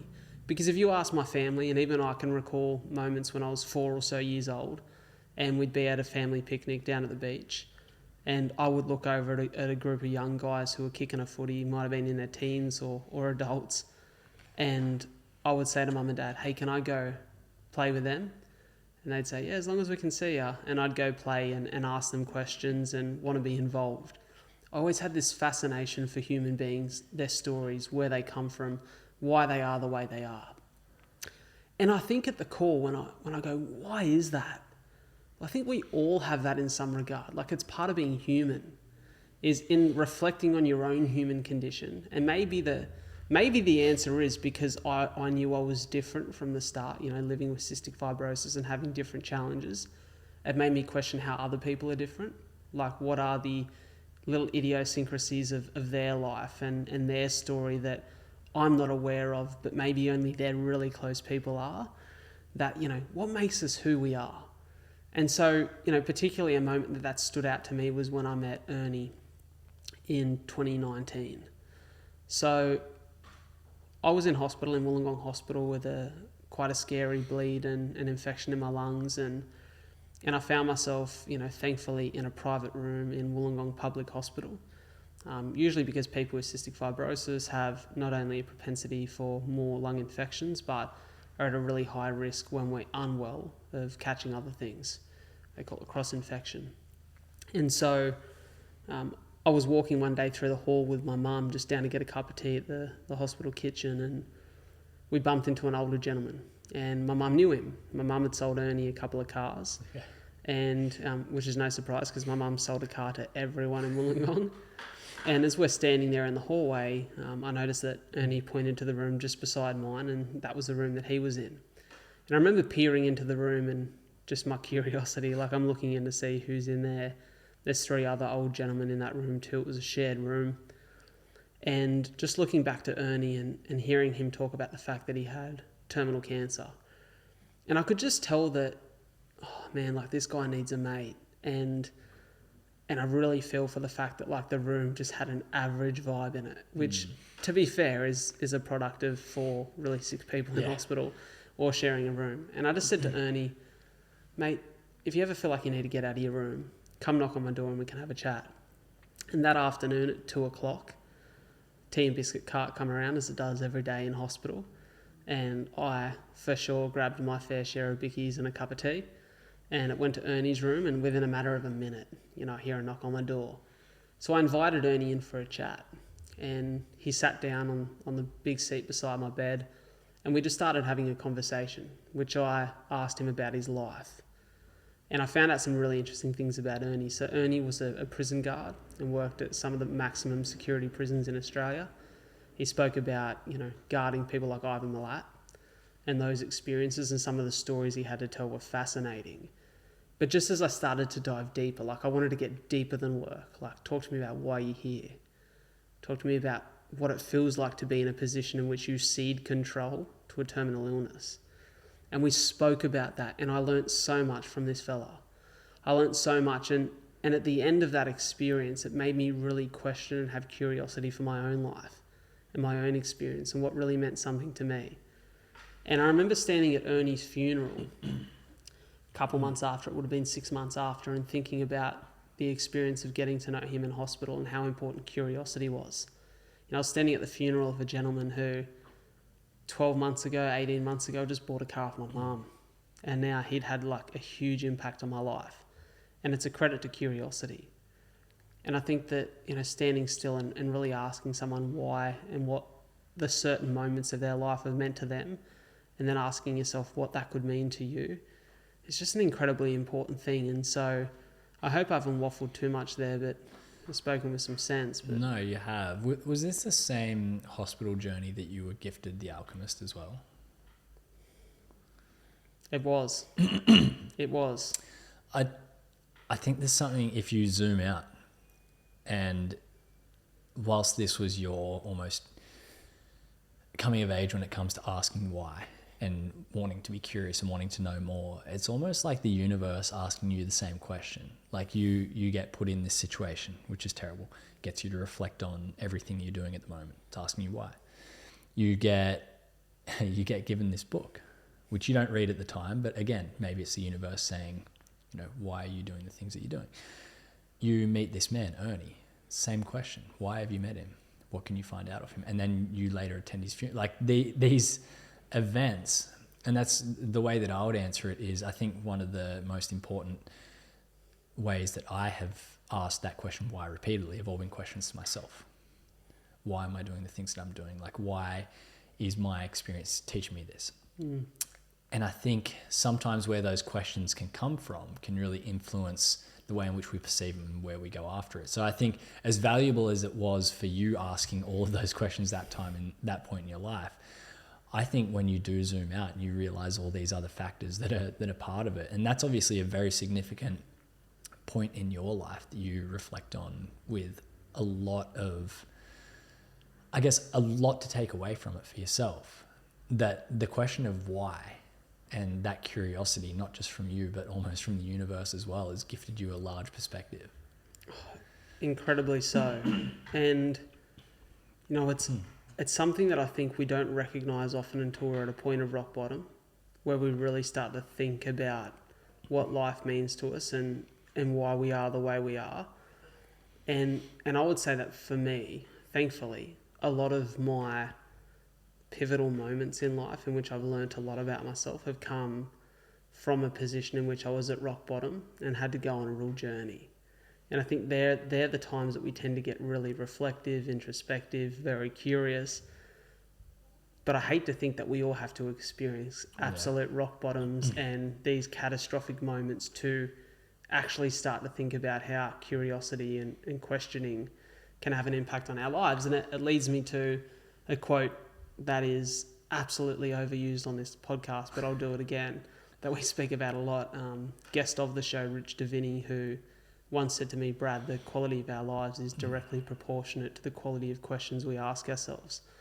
It's just curiosity. Comes back to curiosity of the self and also the curiosity to ask questions of others. So then the moments of silence, where have you learnt, or where have you found answers in the moment of silence? Man, a few things. I would say that there were, up until really the last couple of years, very few moments of silence in my life. Very few, because I often found myself with a desire to be distracted. So I think that sometimes when we feel as though we're lost, silence can feel deafening, you know. But one of the big ones is I'll go back to that trip to America last year in which I went solo. And I found myself, you know, I went over and when the trip was, you know, in its initial planning stage, I was supposed to go with a mate who then got a business opportunity who couldn't come, and I decided I'm going to commit to the trip by myself anyways. And I found myself in LA for a week by myself. And I'd been on a solo trip earlier that year to Port Douglas, which was really fruitful. And I spent a lot of time off social media, journaled a lot, read a lot, spent a lot of time in introspection and reflection, and it was a really good trip for me. But particularly in LA, I felt very detached. I think Port Douglas offered this dive into nature, which I was snorkeling off the Barrier Reef, you know, going on a journey through the Daintree rainforest, and I often found myself in group settings in which I was experiencing these things. But what happened in LA, I was almost in this concrete jungle in which I actually felt very lonely. And I remember going to a cafe every morning. It was an Aussie-owned cafe. Great you know, White? No, it was Blue Bottle, which I think was, or maybe it was inspired by Australian cafes, Okay. one of the two. Not completely important to the story. But I'd have a coffee, read a bit of a book every morning, and journal. And I remember sitting there at this moment, and I'd actually been sort of tossing up the idea of moving overseas this year at the start of 2023. And, you know, it was going to be a particularly new phase of my life. So a lot of people may know this, may not, but I'd been living with my dad and his partner who had committed to buying a property up in Queensland, and we're going to be moving.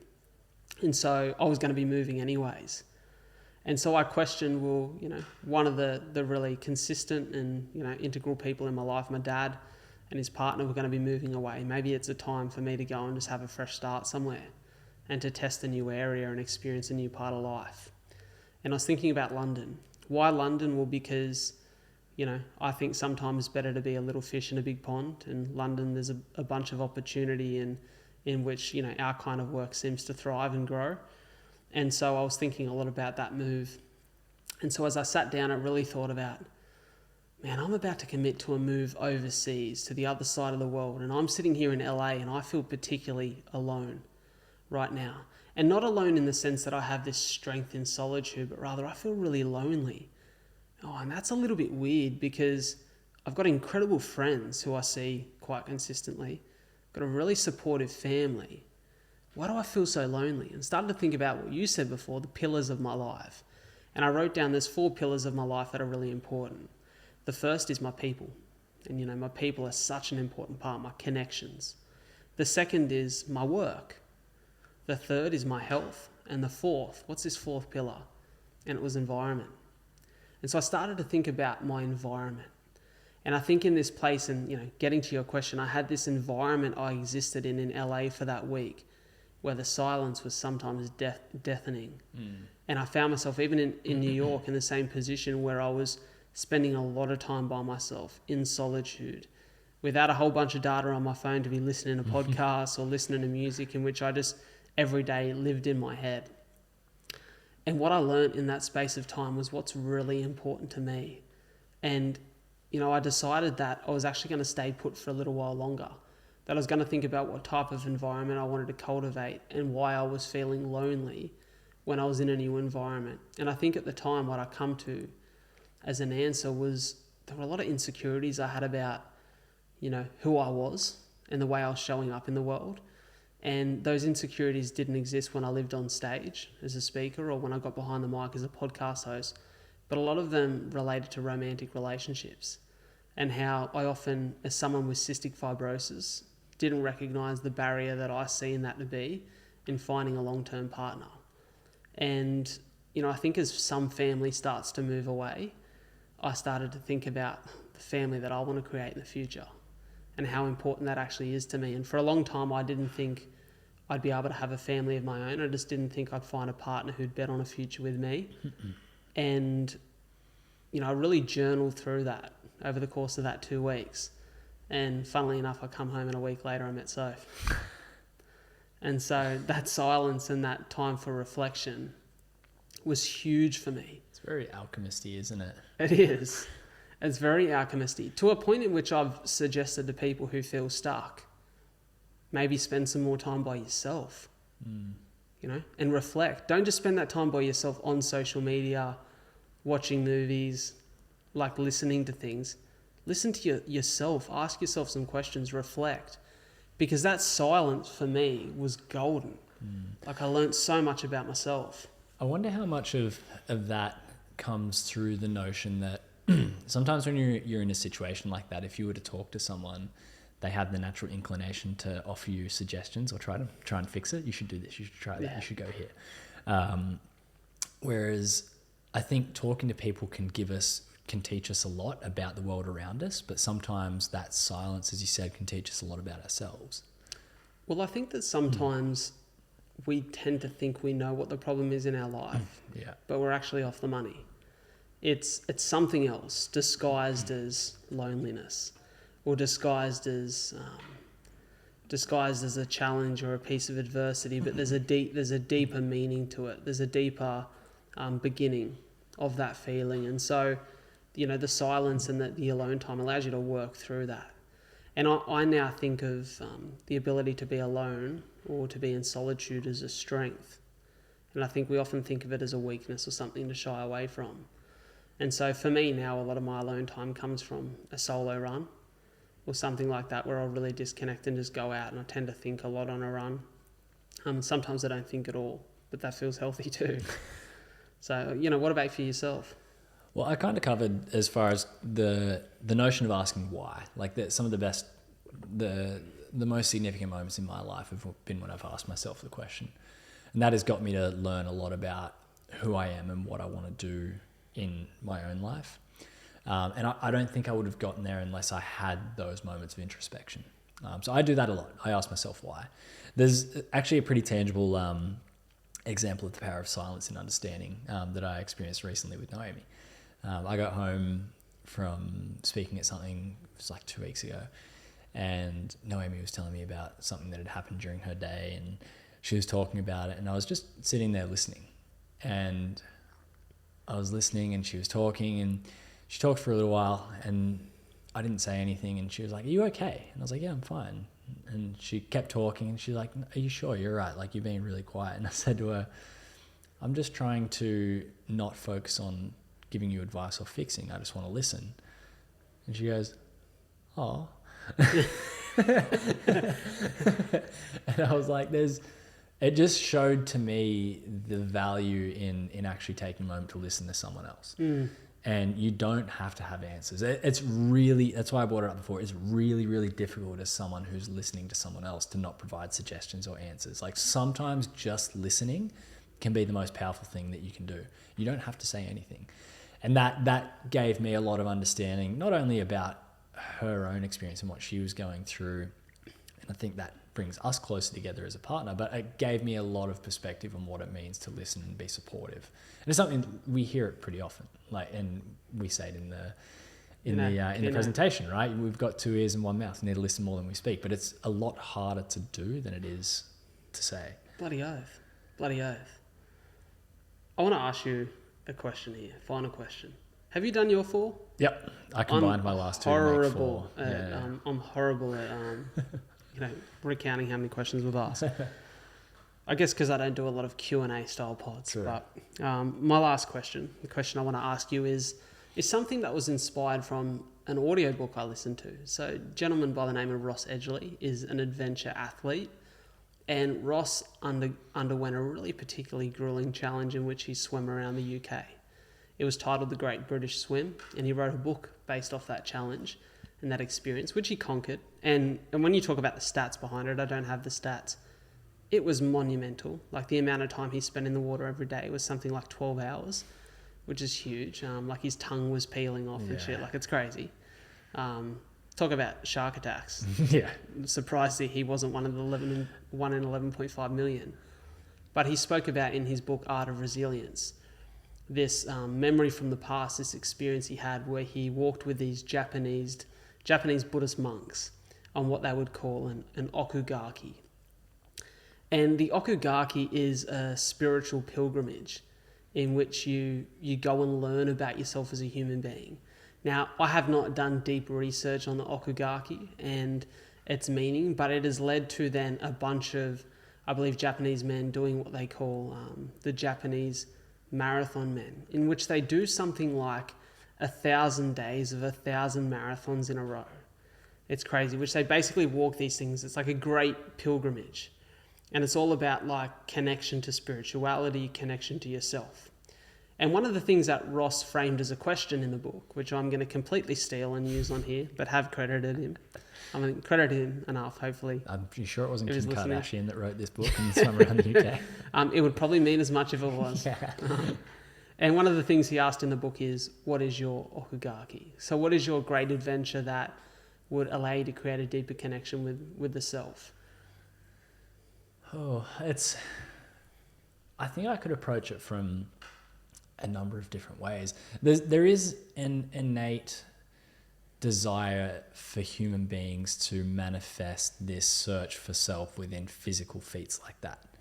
And I think there's a lot of value in it as well, because not only it ceases to become a physical test at some point and it becomes a pure mental test. And I think that is probably the most accessible way that we can actually test ourselves. But and look, that's something I actively try and do.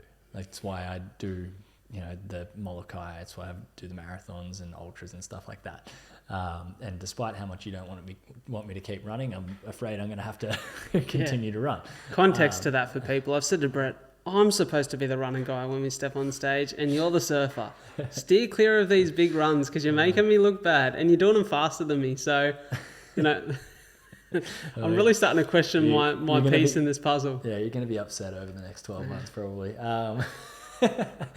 Until I start pulling into ginormous barrels and you start to think, fuck, I've got to get back on the ball. To go to the question, like, what's your okugaki? Is that how you pronounce it? Yeah. I think there's so much value in testing ourselves physically, but I also think there's a lot of value in, for me personally, I know I can do that stuff and it's very accessible for me. Where I think I would find more value is putting myself in positions that I wouldn't usually find myself in. I actually was speaking to a group last week and I almost experimentally put out the notion of the fact that, like, I opened the presentation saying I shouldn't be here. And not the fact that I shouldn't be in the room. Like, I was in the right place, but I shouldn't be. You're at someone's wedding. Yeah, exactly. I shouldn't be here. Yeah. I shouldn't be standing on stage, and that's something due to the numbers that we've documented in this podcast. But I circled back to that at the end. I said I shouldn't be here, but I'm glad that I am, because sometimes the places we don't think we are going to find ourselves in can be the places we find so much meaning and value in life. And I think the ability to put yourself in those situations can hold a lot of value. So when I think about what that means to me, and something that a few people I know have talked about in the past, so things that I traditionally would shy away from very quickly. And there's one example of one where I probably do want to look into doing something like it, and it would be my version of this okugaki, is putting myself in a position where I'm very open and vulnerable in the way that I'm being an overt character. And I've heard a lot of people say there's a lot of value in doing improv classes. And it's something if you say it to me, I would just write it straight off. I'd say, I can't do that. It's not something that I could physically stand in front of a group of people and be someone that I'm not. But I think there is a lot of value to putting yourself in a position like that. There's no harm that's going to happen if I go and do an improv class. Like, it's not going to lead to my legs falling off or anything like that, unless it's the bit that you're doing. But I think those situations for me would be what holds the most value, because I know the physical stuff is well within reach, and I'm going to continue to do that. And I'll probably keep finding out a lot about myself through doing that. But I think it is also good to find different contexts where you're going to push yourself in a similar way, but maybe not using the same methods. Does that count as an okugaki? It does. I think it's beautifully said. And the question was, what is your okugaki? Great. And so I think it has to have spiritual meaning in connection to self for you. It's funny, you just mentioned something there that actually felt very similar to something I wrote the other day in my notes, just as a bit of a journal piece.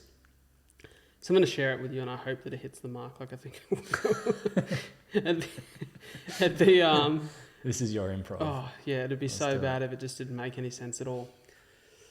But I was just reflecting on like life and like the journey of life, and thinking particularly about something for me that's something I really want to dive back into and spend a lot of time in, which is the book that I was writing. And I just kind of wrote, it's a strange old thing, this experience we call life. Without answers to its meaning, to why we're here, one can be left clutching at straws for reasons to get up when life knocks us down. One can find suffering at the hands of the unfair cards they were dealt, only to look across the table to see someone smiling at their own fortune. Whilst I can't tell you why we're here on this earth, nor do I feel in any way encouraged to explore the answers to those existential questions, I do feel, though, compelled to let you in on a little truth you may have forgotten about. You are here, and one day you'll die and cease to exist ever again. It's why I consider myself to be blessed with bleeding lungs. Cystic fibrosis is most certainly not fair, but it's part of the reality in which I exist in this world, and I can't change that, nor would I want to. It's a part of who I am, yet it doesn't define me. What defines me is the life I've led up until this point, one of adventure, one of challenge, and at times failure, but ultimately one of triumph, because I'm still standing. For even in death, little of us lives on. It's in the people we touch, the children we bring into the world, and the legacy we leave. And I was thinking a lot about just that there, and what my life is going to mean at the end of it. And in some ways, our life is a great okagaki. But I think about what's something that I really want to do that I think will leave lasting impact, not just for me and my really close people, but in a way where people can learn from my life. And one of the things I really want to do is related to that book. You know, I've spent a lot of time on the book through COVID, and it almost become a project which, when I reflect on, you know, and the lessons that you learned from that Daft Punk documentary, it become an experience I felt like I had to rush out. And it felt like the idea of like, okay, well, I've got this period of time, I should just get the book finished. But then I got to this point in time in which I thought, there's so many things that I'm yet to experience that feel necessary for this book. Now, I've had a bunch of those experiences over the last 2 years that are going to be valuable. I think there's still a few more to be had. And maybe it's not just this book, but another book in the future. But I really want to dedicate myself to a piece of art. It may not be a book, it may be a film, it may be something else, in which leaves some sort of legacy and has some sort of impact and tells my story in a really beautiful way. And the way I've thought about doing that is maybe spending, Soph and I have always spoken about over the course of the last couple of months, like how incredible it would be to go and live somewhere else for a little period of time and kind of disconnect from everything we know and live life and cultivate new life in that space. And so I've thought about my okagaki being an adventure in which I step into the unknown with the person that I love the most and use that as an opportunity to write about my experiences and to maybe connect on a few more meaningful ones that I want to share with people. And maybe that's not too specific. Like I haven't thought too specifically about that question, and you know, I can't give you a plan or a formula as to what that's to look like. But similar to you, I've thought deeply about physical challenges, but I think for me it's adventure, which is the thing, maybe a little bit more of a missing piece of the puzzle there.